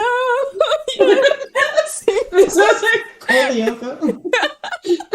I know. Sync devices. Like Power Rangers or something. Like I was like, what is she saying? But the feather, like the emotion in it, I was like, oh, like it's so good. That song is crazy. You know, honestly. Like, at first, like I was like against it, like people saying it was crazy because I was like, I don't know what you're talking about, but I'm just like, you know what? I think I'm just like desensitized. You've given your name sacrifices. Never sweet love you. Experimental is just my life now, I guess. That I'm just like, no, that's good. No, we're good. We go in Kwanya. Except for the NCT 127 song where I was just like, what the fuck? Oh, Sticker? Oh my god. I mean, once you get past the first part, sure, it's a good song, but that first part really got me. I was like, wait, am I awake? I was like, is my headphone working? Where's the rest of the song? Wait. Why does he sound like that? But yeah. And then last is Ain't Shit, because that song's really good. Yeah. Quick question. Yeah. Can you go back to mine? Sure. I know. I've been trying to figure this out. What is the period? Is that like, did I like surpass like a certain of like 1,000 or something? Because it says for the minutes listened. Oh yeah, that's weird. I was like, am I like, did I only listen for 10 minutes? It cannot be 10 minutes. It's probably 10.471 billion streams. I was confused. I was like, did I listen so much that like we just made it to the period section? I don't even know. Now this is the period portion of the test. Please open your books to page 374. Because everyone else is like thousands, or like I listened to 100,000.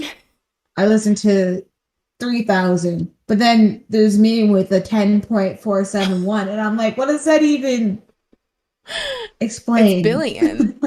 It's in the billions. That's concerning. When was I listening that much? Maybe it's a I don't know, a glitch or something. What do you think it would be 10,000, or you think you listened to way more than 10,000? I don't know. I don't know what that equates to. I mean, I listen when I walk. I listen when I talk. When I drive. When I drive to like Philly. I think that's a lot. Mine's only 23, which I thought was a lot, but apparently it's not. But yeah. Some people have like 100,000. Yeah, it's like, girl, do you like go to bed? You're like, girl, let me know your secret. Speaking of Aespa, did y'all see they're gonna be on the Nick Cannon show? First of all, Nick Cannon has a show. Exactly. When I saw that, it came up on my Google like news thing, and I was like, ma'am, when did this even become a show? I like asked my mom, I was like, do you know this? And she was like, yeah, I've seen it come on randomly, you know, at night. And I was like, okay. It's like a Tonight show? It's like a late night show? It's at night. I have no idea. Maybe it's like the Arsenio Hall? No, not that. But also since when did he have this show? The Carson Daly show. That's what I was thinking. That used to come on at night. I know your sacrifices. Oh. Navis, we love you. Oh my gosh. Navis, we love you. Honestly, that's what it sounds like. Surprisingly, my number one song is Produce 48's Rumor, and I've been playing other songs more times than Rumors. Oh, so you're saying it shouldn't be? First of all, that song's a vibe. 48 what?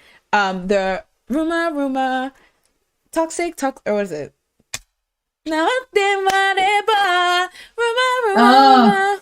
Oh, Gossip. Yeah, that sounds a vibe. Wasn't that your song? Mine. Because it was basically...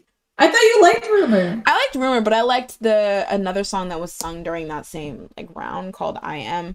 But that song was a bop. Because Rumor was like that other one. That G-Idol. What's it called? Idol song. Yeah. Mm-hmm. La-ta-ta. Oh, yeah, it's a daytime show? Literally the same thing. It's a daytime show? My mom was saying she saw it That's honestly night. Can somebody explain Aespa's kind of flirting with like their American promotion, but not because we were talking about this, me and Jazz, about them being on the Thanksgiving Macy's Day Parade float, the STEM float, and I was women in STEM float, and I was very confused why that was a thing. Like, I mean, they can do what they want, but I'm just like, I don't know what this approach that they're trying to take. Like, are they trying to like foray into an American advancement? I feel like it's too soon, but whatever. I mean, it made sense that they were within, I guess, the tech thing. Oh yeah, because they're from Planet 'Cause, Nevis or yeah, Kwanya. they're doing the AI thing, AE. Nevis, we love you. So I was like, it makes sense, but I guess I don't know. SM must have like some type of connection with the Yeah. floats people because I didn't He's because I in with didn't the realize that floats. NCT was there last year. Oh, they were? Yeah, so I was like, oh, so this isn't a new thing. NCT performed last year. Okay, in So, that case, then I okay. take that back. I take They that have back. some type of like connection there where they're just like, they do. Just we got a new group coming. Just put them on the float. Put him Which on the float do you STEM. think like matches? NCT also was on the woman in STEM float. That's the only connection they have is with the woman instead. Like, you know what? We know they're men. There's nothing to do with it. They We'll got put them on their that float. Navis sacrifices together to be able to make that happen. Imagine they're like on the head of the woman in STEM float performing sticker, and everyone's like, "No, where's the rest of the instrumental?" But why does he sound like that in the beginning? He sounds like a robot. Is my speaker working? Oh God. I mean, SM got a hold of the Macy's Day. Honestly, I'm ready for their next group. Wait, Red Velvet performance when though? Like, I know. The heck? Well, they're probably scared Wendy's gonna fall off again. no, Probably SBS around the corner. Like, if we made it happen once, we can make it happen again. They owe her money. They owe her money. Like the fact, she needs to have like 50% stock in SM. I mean, in SBS. All right, so moving on. The last topic I had today, very short one. I just wanted to kind of talk about. So the Mamas is coming up on December 11th. The Mamas is usually a big event, I feel, especially for like the international stands. You know, we tend to get riled up. They tend to, get attention because previously they've held it in multiple countries. But this year, I feel like, I don't know, they like humbled themselves or something. Because not only are they no longer doing like a multi-day celebration, and it's probably, now that I think of it, it's probably because of what is it? COVID. But they revealed their lineup of who's going to be performing, and we are getting performances from Aespa, ATEEZ, Brave Girls, and Hypen, INI, which is a J-pop group, ITZY, JO1, which is another J-pop group, Kepler, NCT 127, NCT Dreams, Stay Kids. Wait, what? What? Is there 101? Yeah, 101's making a special appearance. They're doing a professional performance. But JO1 was what I said. Sorry, like you keep coming in and out, so I'm like, I'm so sorry. Let me put this closer. I have a problem with keeping the mic too close. I'm like, hi, can you hear me? No, but is it better? So I thought I heard 101 and I was like, oh my gosh. But I also saw 101 at the same time. But in addition to that, we're gonna have a performance by Ed Sheeran, and also a performance from The Cruise, from Street Woman Fighter, and it's also gonna be hosted by Ihiro, so I wouldn't be surprised if she does a dance. So while this is a fun lineup, a lot of people were wondering, like, where are all the third gen groups? Like, where's the Twice? Where's the BTS? And they're tired. They're like, we're clocked out, sweeties. I'm sorry. We're not coming. Red Velvet, plenty of like well received, popular third gen groups had comebacks this year, and they seem to be at least nowhere to be seen in the performance lineup. Now, some of them are nominated, in the awards, so that's not a problem. But I don't know if people will actually show up. I don't even know. They're holding it in person, right? I think they are. So maybe it's like, oh, Sorry, I was gonna say I was thinking like maybe they put all their money into getting Ed Sheeran that they couldn't afford the other artist. Boy, They're you like, give we me got shivers. like I just honestly feel like they were like, all right, we gotta get Sharon, and they're like, but we only have so much money, and we gotta get Red Velvet and Twice and everyone else, and they're just like, we gotta get Sharon, make it happen, cut who you need to do. I don't know. Honestly, I was also surprised because some me and Jesse aren't listed here. And I thought, kind of like what Andy's saying, the whole collab that they did was so they could perform it at the Mamas. So I'm not quite sure. Maybe it's like a secret performance. Like they'll just pop up and the boy get me shiver, and then we're like, oh snap, Jesse's here. Like Sami ascends into the air. The boy will make me shiver. It's a nervous sacrifice, as was like, yes. Oh yeah, I know BTS isn't coming for travel restrictions, but I saw a lot of ARMY saying that they probably wouldn't have come regardless. And I know Twice is like promoting stuff. I think they just dropped Donut Hole. It's like, no, it's called Donut. I mean, honestly, what is that name? So hey. I listened to it because I'm not like as entwined or on their Japanese releases as their K-pop releases. I always thought their K-pop releases were better, but I was really interested because it was called Donut and because it was giving me like slow ballad, like romantic song. And the idea is that like their love for the person that they're talking about in the show is endless. It's like an endless loop, like a donut. And I'm like, now why not just call it loop? Why not call it anything else that is a loop? Why a donut? You're like a donut. It's an endless loop. It's like you just use another word. We could have just simplified it too. I was so confused. I mean, it's not as jarring, the song. I actually quite like the song, but I'm just like, this is still so weird. And then because it's the donut, there's like scenes, like they're dressed up like these regal princesses, and then they're just like passing around donuts at their, and I'm just like, what? Why? This is weird. But yes, that's actually one of the next questions. I wanted to address two things. First, a lot of people were talking about the lack of third gen, which brought up the fact that NCT is technically third gen. And a lot of people forget that. NCT 127 debuted in 2016. So they were technically, if Blackpink is third gen, then they're third gen. But a lot of people don't like and this is why I'm so confused with Blackpink. In your and area? Just anybody in that era, like that time. It just seems so. They just seem so. It's like Blackpink also feels like they should be with Twice in Red Velvet, but they also feel not in that. Really? Oh well. They don't seem like the same as EXO, because EXO is technically third gen, right? Yeah. It's like none. In fact, all three.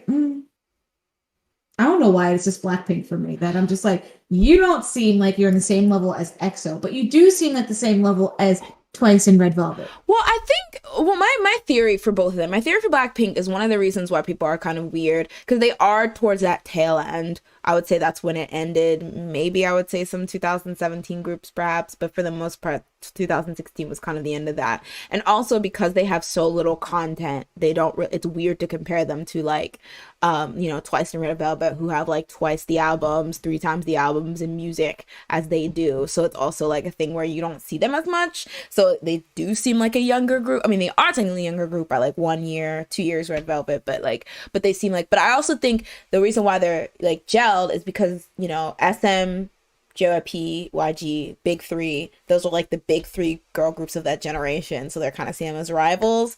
So I feel like, because they're like the, Red Velvet and like Twice and them are like the Holy Trinity. They like are like the same generation. With EXO, I think it's because they got popular so fast. So that's why they're like because like in 2013, second gen groups were still going very strong, and that's when they started to hit big with Growl. So like they were like, you know, going toe to, and that's when they started having them insane sales. They were going toe to toe with like their earlier groups, which a lot of the times for newer groups that takes a bit longer. So I think that's why it's kind of weird, you know, what they're considered. And they were like, I still don't know if they're considered to be debuted in 2011 or 2012.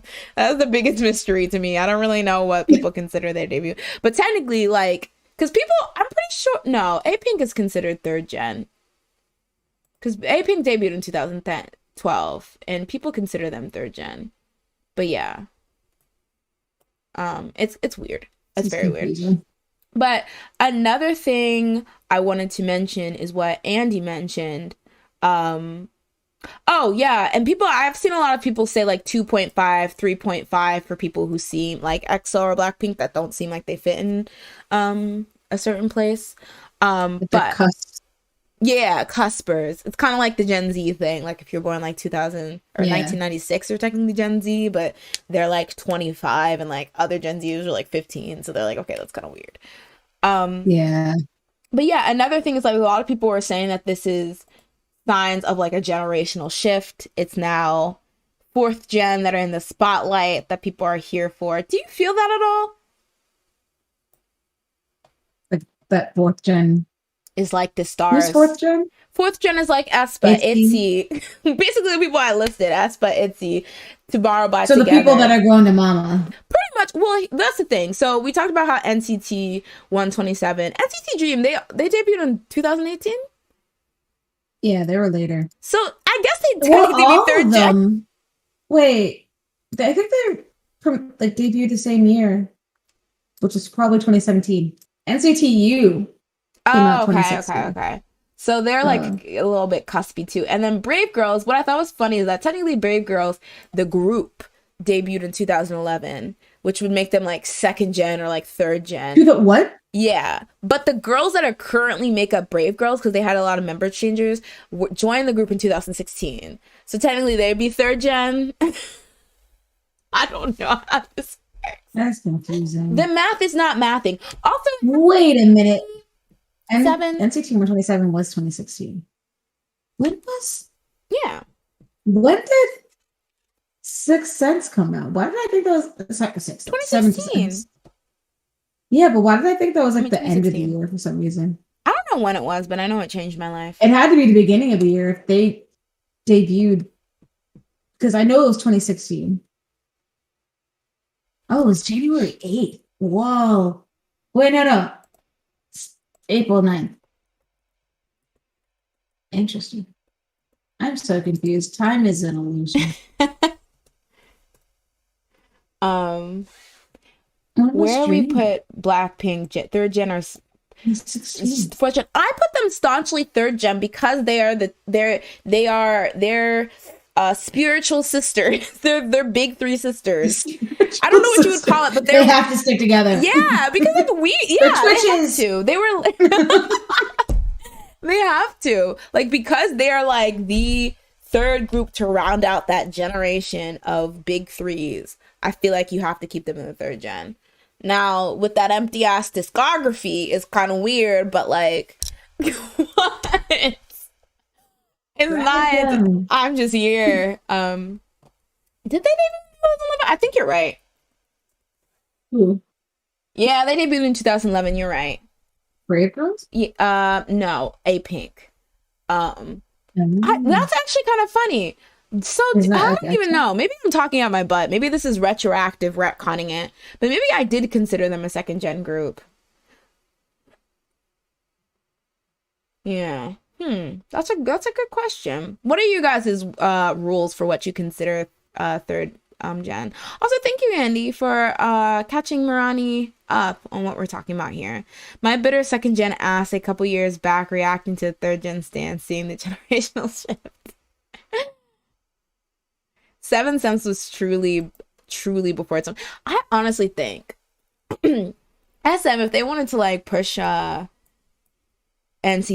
I guess 127 in the West, they should have did with that song. That was a really unique experimental ass song that was like that bopped and they were dancing.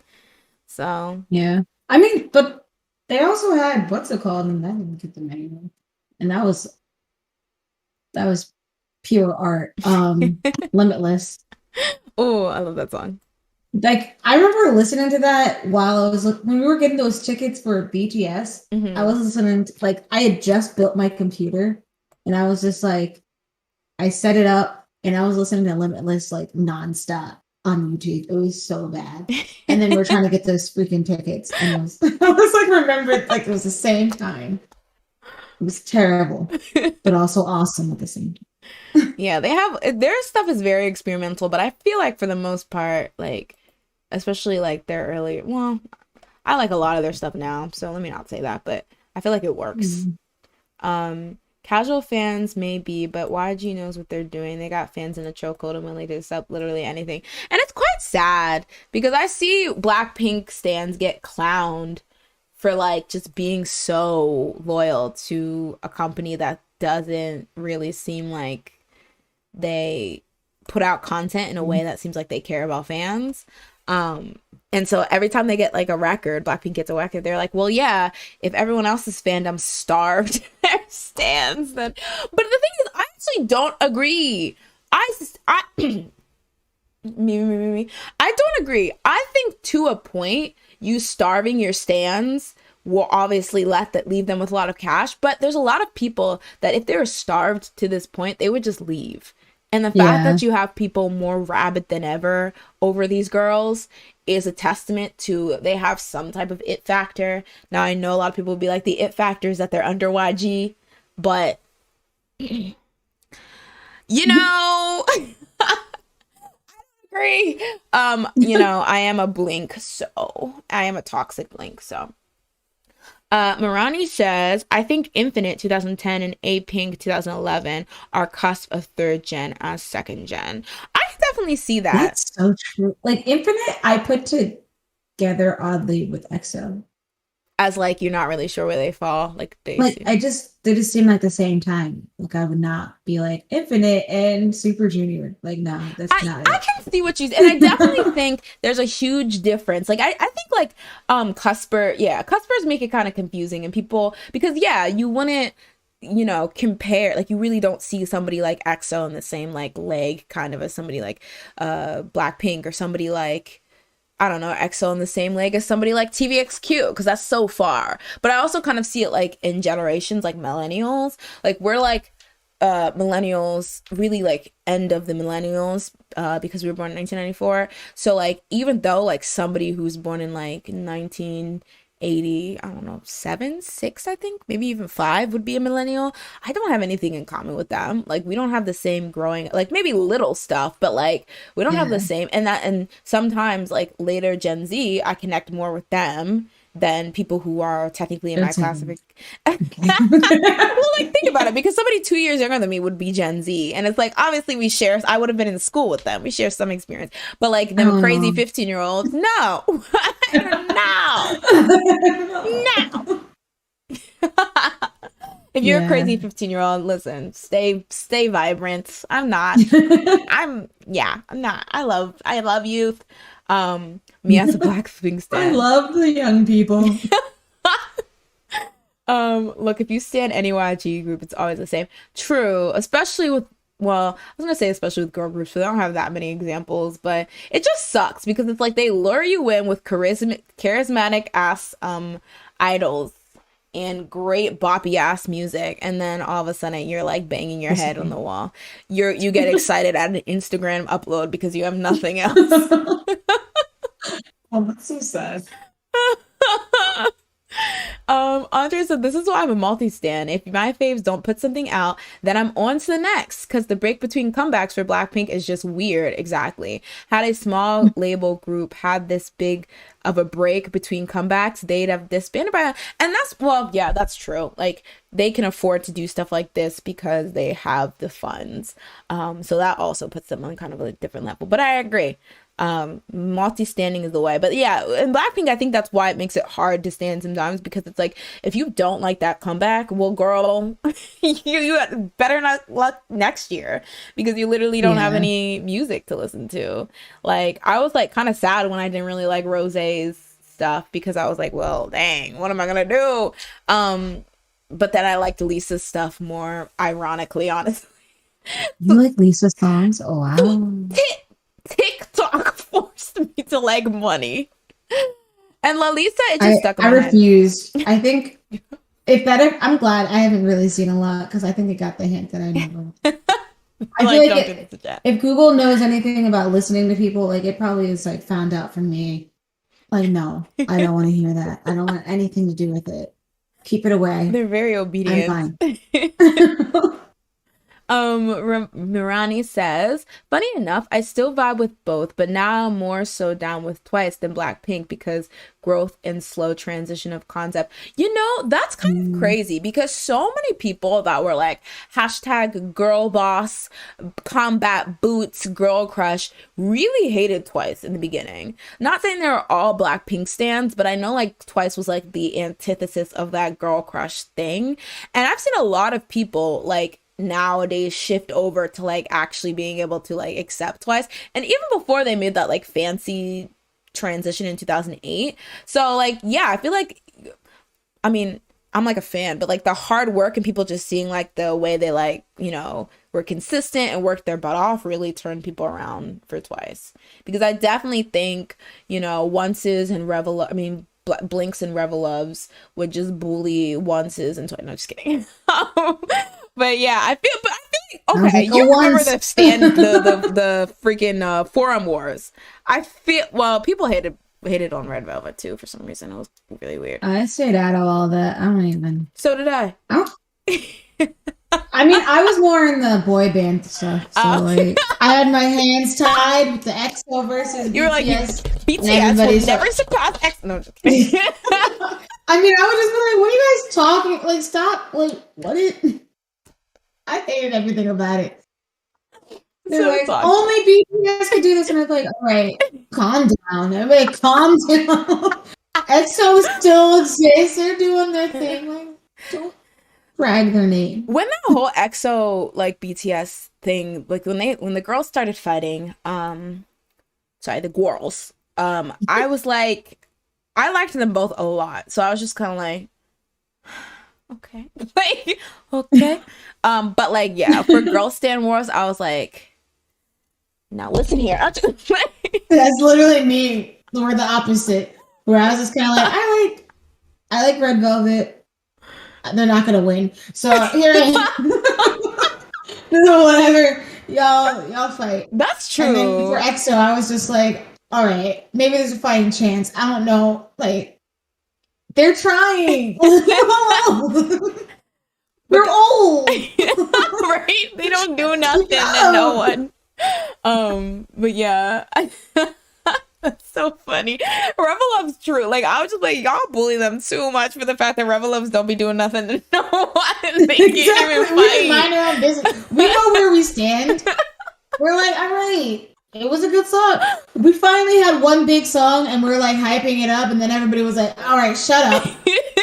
It's Signal. Signal Bonnet. Like, we know what this is. Oh, God. Like, sit where you belong, over in the trash. And we're just like, all right. Oh, well, God. So toxic. Was nothing. So toxic. Oh my God, Andre, don't let the Blinks hear you. Like, they seem more like influencers than idol singers.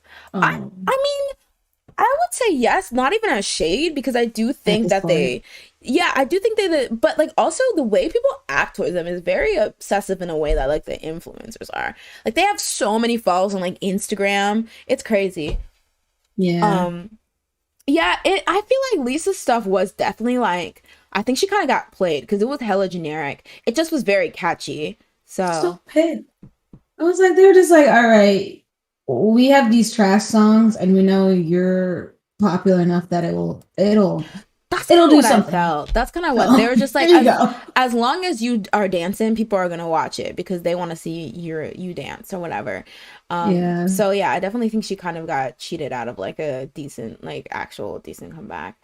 Was it EXO versus BTS? Then Big Bang end up winning. When was that? That was like 2015, right? With like Made, right? It was like, What That sounds right. what did Because Made was like 2015. yeah, it was And like EXO had Love Me. No, wait. wait, no, because BTS wasn't like that popular in 2015, so it couldn't have been. It had to be like I think 2017. 2015 was, Was I Need wasn't that Need You? You? But then they wouldn't have had like the fortitude to like actually Oh, hang, you I think know. that's when it was like their fans were like, this is it. This is our moment. I just know it was like a dang bloodbath. Like if you saw the words EXO and BTS in the title, that thread had at least 300 comments. It was so sad. It made me upset. Oh Like, God. I wanted to fight so bad, but I was like, man. Um, but yeah, it's crazy. I never stand enough girl groups to be a part of fan wars. Well, maybe to anyone. SNSD. That was a crazy one too. I was kind of looking. I wasn't. That was another like looking from the outside in because I definitely was just like a fan of both. I didn't really have this dog in that fight, but they be swinging like they were savage. Like it was crazy.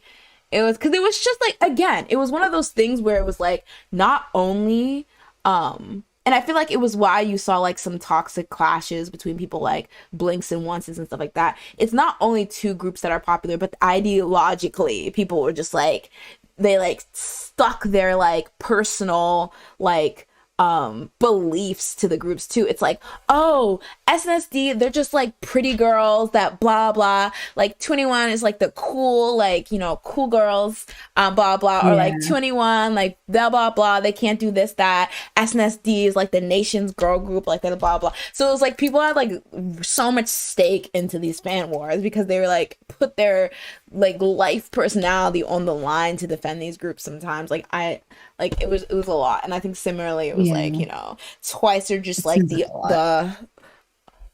I don't know, Equivalent. was the whole Busker thing. Oh, remember? EXO and BAP were like, I think it was for like the new artist of the year. Their fans were going hard, and then it went to Busker because they had I think I remember this. Was it Cherry Blossom ending that they come up? I think this is when I didn't understand what like Mama was. Oh. I was thinking, I was sitting there like, Mama, like, EXO's Mama? What are we doing here? They named a award show after their song. Wow, their They impact. just came out. Like, they just That's crazy. debuted and they already got it. Like, dang. I mean, I guess that's SM's power. I don't know. Oh gosh. I'll admit, Twice rubbed me at first because of the concept, but or not because of the concept, because of the number of members being 9. Me being an SNSD supremacist for like 5 years, 2010 to 15, didn't fly at first. I was like, JYP, why are you copying, even though it was hella smart? But then I found out they were Japanese members when they were on After School Club and always forgiven. You're like, you may proceed. At that point, Takia from Cross Gene was the only J-pop idol in K-pop at the point. Dang, that's crazy to think that there was no well, I guess like history wise, but like that there was no J-pop idols back then. Yeah, I think as a once, I feel like that was the biggest thing. The battles, like even because that was even before Blackpink came. There was a year before, the Blinks and the Once. But the Once and the Sons, oh my God, that was toxic. That was hella toxic. But yeah, why can't we all just get along? It's so toxic.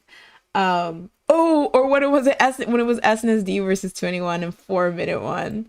I think there was one where it was like SNSD versus 21 and like Soyu and Junggi go one with that Sum song. That's my favorite endings to like toxic fan wars, where like somebody comes out and just like thank you, and it's just like everyone feels dumb. You're like, wait a minute. No. Who are you? Not gonna lie, I'll expose myself and say I was a hardcore blackjack fan. The thing is, I feel like everyone had their toxic era as a K-pop stan or as a certain, but then we grow and we learn, and it's like seeing people go hardcore in the fan wars. It's just like you gotta laugh because it's like you'll understand one day that this does not matter, and you're just being ridiculous and you're being way too sensitive. But yeah. No, but Mirani, I feel like you're right though. Like I feel like there wasn't really that many. Um, Yeah. I feel like there's still not a lot. What? yeah, I'm sorry, I'm just reading this. Oh snap! Or when SNSD won and the camera caught Crystal trying to leave the stage. I feel like I did a video on that because I'm messy. Leave the stage for what? Why was she even on the stage? It was like an end of the, I don't know if it was Music Bank, but it was one of those music shows, and they won. And then like Crystal like tried to peace out really really quick, but then it was like I think the camera caught her or something, and that was like, you know, after, you know, Jessica was removed from SNSD, so people are like, oh, she hates them. She trying to fight Tam behind Inky Guy, Inky Guy trash can. But yeah, that was wild. Oh my god, poor Crystal. She's just trying to live her life. In Twice's debut era, they did a cover of G that I wasn't really feeling. The Onces came for, oh, the Onces were censorative, but, and because I'm a Once, I'm gonna say I think it was they were in the right to be. I'll say. I don't know. Of course you did. I feel like a lot of people dragged them though, especially when it was like evident that they were about to be popular. And I feel like it was really, I don't want to say low-hanging fruit, but they were such a target because their performances, especially vocal-wise, were very lackluster. Like, that's the thing that I will never, like, as a Once, ever shy away from. Yes, they're a very weak vocal group. They've gotten much better, but especially early on, that was a weak vocal group, and they had some pretty bad performances and stuff like that, vocal wise. Yeah. So it's just like, it's hard because it's like at one point you just gonna, like, when they would go viral for like a bad performance, you were just like, okay, I know they're bad. What else? Like, I know they can't sing very well. What? Like, move on. But it's like, you know, especially because they were so popular, it's like obviously people are gonna come for them and stuff like that. But I also think there was some kind of unfair, like, levied like controversy. Like, Jihyo was always very good. Yeah, she had to like work on like, well, JYP had to work on giving songs in her range, but like I feel like she was always a very talented person. She just had to, like, you know, get more experience. I always thought Nayeon was great. Like, I definitely think she, like, her tone is like, it's a required, like, not everyone's gonna like it, but I always thought she was pretty solid. Momo, listen, why bring her on? You should have went through everybody and then just left. Because she also has a required taste. Required taste. No, it's required. What's crazy is that she didn't used to sing like that. Like, if you watch 15, she sang differently. I still remember when she was like doing that one like performance. I think there was a table in it. I don't even know. Oh, she was just like, I was like, she sounds normal. Who told her? I don't know. Is this another Britney Spears thing where they're like, all right, she's been Britney get in that Spears. nose. I need that nasalness. I need you to sound a little bit like a baby. Just a little bit. No, just sound like a baby. I blame JYP. But not good. Speaking of Jessica, did y'all watch she got edited out of a picture on U Quiz on the Block when talking with a former SM staff member that now works for Hybe? Wait, so she was mentioned, or somebody mentioned something where she would be in the picture? Was it like one of those instances where it was like an old picture of SNSD and they crop her out? Because I remember that used to be an issue like every other weekend. And now the Jung sisters are free, and it's about to be the point where she's been out of SNSD longer than. Oh yeah, I think that actually has already passed because she got kicked out September, I think, 9th of. I think. Let me check. But I know it was 2014 and it's 2021. Oh, when was Jessica kicked out of SNSD? God, that's crazy that it's been that. Okay, September 30th. So I don't know if that's exactly, but so a couple months ago. Yeah, that's really crazy. It's crazy. No, we were talking about this before. It's crazy that there'll be people who like will join K-pop and never know things like Jessica was in SNSD. I mean, to be fair, SNSD as a whole isn't really active anymore, so maybe they don't care. But like members that used to be in groups, they won't even know. Like, I'm sure like Day6 fans, they don't know that there used to actually be like another member. Yeah. Like, 2 p.m. fans don't know Jay Park's ass used to be all up in that group. People maybe don't know about the member changes with there's might be some people who don't even know that Sunmi was once in a group called One Girls. Like, you know, like it's so crazy because it's like, I don't know, why would they look? Or there might not be people who there might be people that are coming to K-pop now that don't even know like Chungha was a part of like the Produce 101, like all the girls that are connected, and the guys, all the girls that are connected to like Produce 101, they don't know that's where they came from. Because there's like a whole generation of idols that were birthed from that. But yeah, it's really crazy. Reporting live from her house is Jazz with the shoe minute.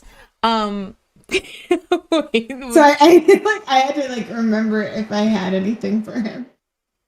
Okay. But he did have something where he went out for either lunch or something. He ate with Chen. And they gave like an autograph. Chen is allowed to. He can go out and eat it. He's allowed to consume food? I know, right? I'm just confused. I was like, I guess you guys don't turn to androids. But yeah. Yeah. So he ate with Chen? There's that. Did Chen have the baby with him? I was just imagining. Sherman's just like, why the heck did you bring this baby here? We're trying to eat. What the heck? And just one baby. Like, what's because doesn't he have 2 now? Oh yeah. Well, I think the one's still in the mommy's stomach. Oh, okay. I was like, why you just bring one? But yeah, he has 2 now. He's like, just the one deserves to eat with us. Anything else about anything to look forward to with our man? He's doing nothing. Well, apparently he appeared in Ji Sukjin's YouTube video. They met at the gym. Uh-oh. We have to scrounge the people's YouTube. Karaoke? No, this is my reporter. My reporter, Mike. They can't see me, though. They can only see you. Because you're on the solo screen. Because it's your segment. But yeah. Oh. Oh, ew, why am I here? Stop. I don't deserve this. Oh, sorry, my thing fell out. Did you say something? I said I don't deserve this. All right, so that was the shoe minute. Wait, can you introduce me for the J Junget? I always don't know. So it's Junget? The EJ Junget. Yeah, let's do that. Now we added another syllable. All right. Wait, what is it? Reporting live with the Leejungjae in it. Something. It's Jay. Thanks, Jazz, for throwing it over to me. Well, this week we were in for quite a surprise where Leejungjae, is it Leejungjae? Okay, Leejungjae, he made a surprise appearance on none other than the Stephen Colbert Show. Yeah, my dad was watching that, actually. What did he think? He watched the show, actually. Did he also think that Leejungjae had a cute smile? Because that's what a lot of people are saying. I was telling him that you like him. And he was not like, I was saying that you like him as an actor, and he was like, oh, interesting. What? I feel like that's shade. How dare you shade my man? He was like, okay, whatever. I forgot what he actually said. Like, it's probably shadier. Also, no, it wasn't anything shady. He was just like, okay. Also, Doomzile, thank you so much for downloading Twitch to join us in the best K-pop podcast / show in the galaxy. None other exists, all right? I'm working on just taking them all down. But anyway, you hear that, DK. By the end of the year, they'll be disbanded. We're gonna take down your stream one day. They can try. I know boxing. Shut down in the middle of you streaming. Like, you keep saying DK. Too much. That's right. I'm like, those are 2 letters. You don't owe them. I'm like, bad. All right. But what I wanted to mention is that Leejungjae was actually on the Stephen Colbert Show this week. As usual, he was very cute and handsome and 48 years old. So it was really adorable because he went on and he had a translator, but he did also speak English somewhat. And I think these questions that Stephen Colbert asked were actually very, very good.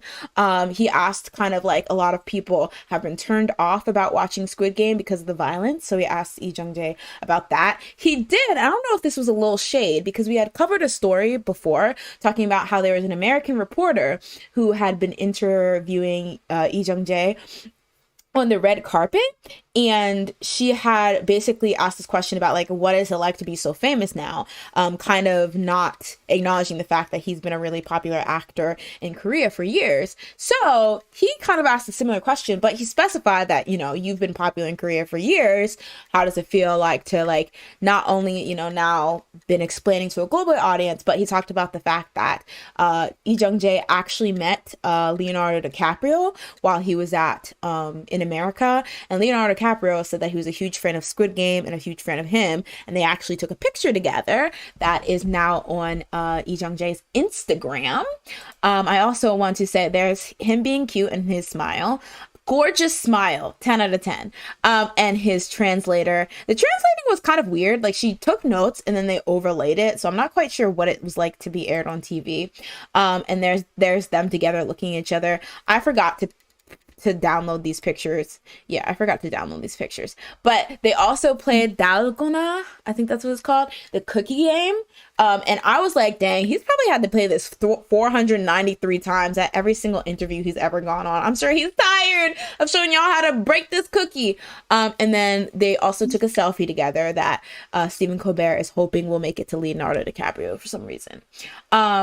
But what I thought was kind of like a full circle moment for me was the fact that Stephen Colbert, back when he did the Colbert Report, he actually had Rain, my original love that I had to dump. This was before he got married. Don't let him tell you any different. Yeah, that I eventually had to kick to the curb. He had kind of a rivalry with Rain because what initially happened is that there was like an online, I think, poll for Time's like most influential person or whatever, and Rain kept winning because he's hot, talented, and cool. And so Stephen Colbert was jealous, so he kind of had like this one-sided rivalry with Rain. And then at one point, Rain actually came on his show and they did DDR against each other. It was honestly a fever dream. But yeah, I thought that was funny because, you know, that was my original K-pop, you know, fave. I still stand, but, you know, I have to let him go. And now my current, you know, bachelor, he's now on Stephen Colbert. So thank you. That was the Colbert, not the Colbert Report, the Leejungjae. See you next time. You forgot. What? Right. You forgot the name. You had switched your, like, who you stand. The Colbert Report. All right, guys. I think we're going to wrap up here. But I want to say thank you to everyone who came out, who specifically came from YouTube to here, because that was a bit of a mess. YouTube hates me. Now that they have Ludwig, they don't care about me anymore. They're like, we have the real cash cow, unfortunately. So me and Ludwig have been rivals for... Let me stop being delusional. Okay. Do you guys even know who Ludwig is? They're like, girl who? Ludwig Ogren? But yeah, so thank you guys so much for coming out. As always, had a great time on the Sleepy Idol. This is my last stream of the week, but I'll be back again on Monday. And you can also follow me on Twitter at pinkcloud1, same as my username here, where I post a schedule every Sunday night, and you'll get a glimpse of what you know, we'll be doing. I feel like I want to do a K-pop billionaire. Giles, if you're free, or we can do a chat one. We can do a chat one if not to put you on the spot or anything, because asking that question made me think of like a bunch of other questions that I want to put in a quiz format. So yes, keep doing boy band ones, specifically just EXO. You know how I struggle. Oh my god, can we do an EXO like specific K-pop billionaire to see how much you know your boys? That'd be cool. A Schumann specific. Honestly, just do that. Because I actually got kind of scared because I was like, I honestly have been neglecting some of the numbers. I'm like, so I may fail. What's Tao's middle name? Like, it's really deep cut stuff. Panda. But yeah. So, what was I gonna say? Oh yeah. So yeah, guys, follow me on Twitter for updates and changes to the schedule. But for the most part, I'm sticking to a Monday, Wednesday, Friday stream schedule. Except today we did Saturday. So sometimes Saturday. I thought it was Monday, Wednesday, Friday. Yeah, Monday, Wednesday, Friday. What did I say? I think you said Thursday. Oh, Monday, boom, boom. But yeah, I have fun, play games, watch music videos. And yeah, so for Twitter's really good for any updates I have to schedule. Jazz, any last words? Anything you want to plug? Any hate you want to spread? Any negativity? We're not the top Kpop. How dare you? I knew you worked for DK TV. And tell the truth. Myself.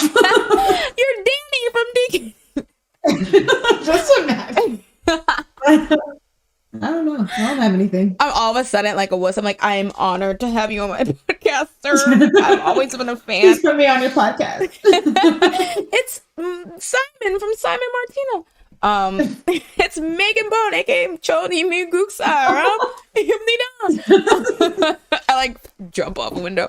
But yeah, my hair has been a mess. But yeah, thank you guys so much for hanging out, and we will catch you next time at the Sleepy. Oh, what is it again? I already forgot. Was it like Sleepy Idol?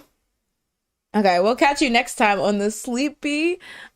You can't just say it. I'm like watching myself to see if I did it right. The thing is, it's never gonna link up. It's never gonna link up. Yeah. Okay, wait, one. You gotta count. Hold on. Okay, I'll catch you next time on the Sleepy Idol. See you next time. I know your sacrifice. Sacrifices.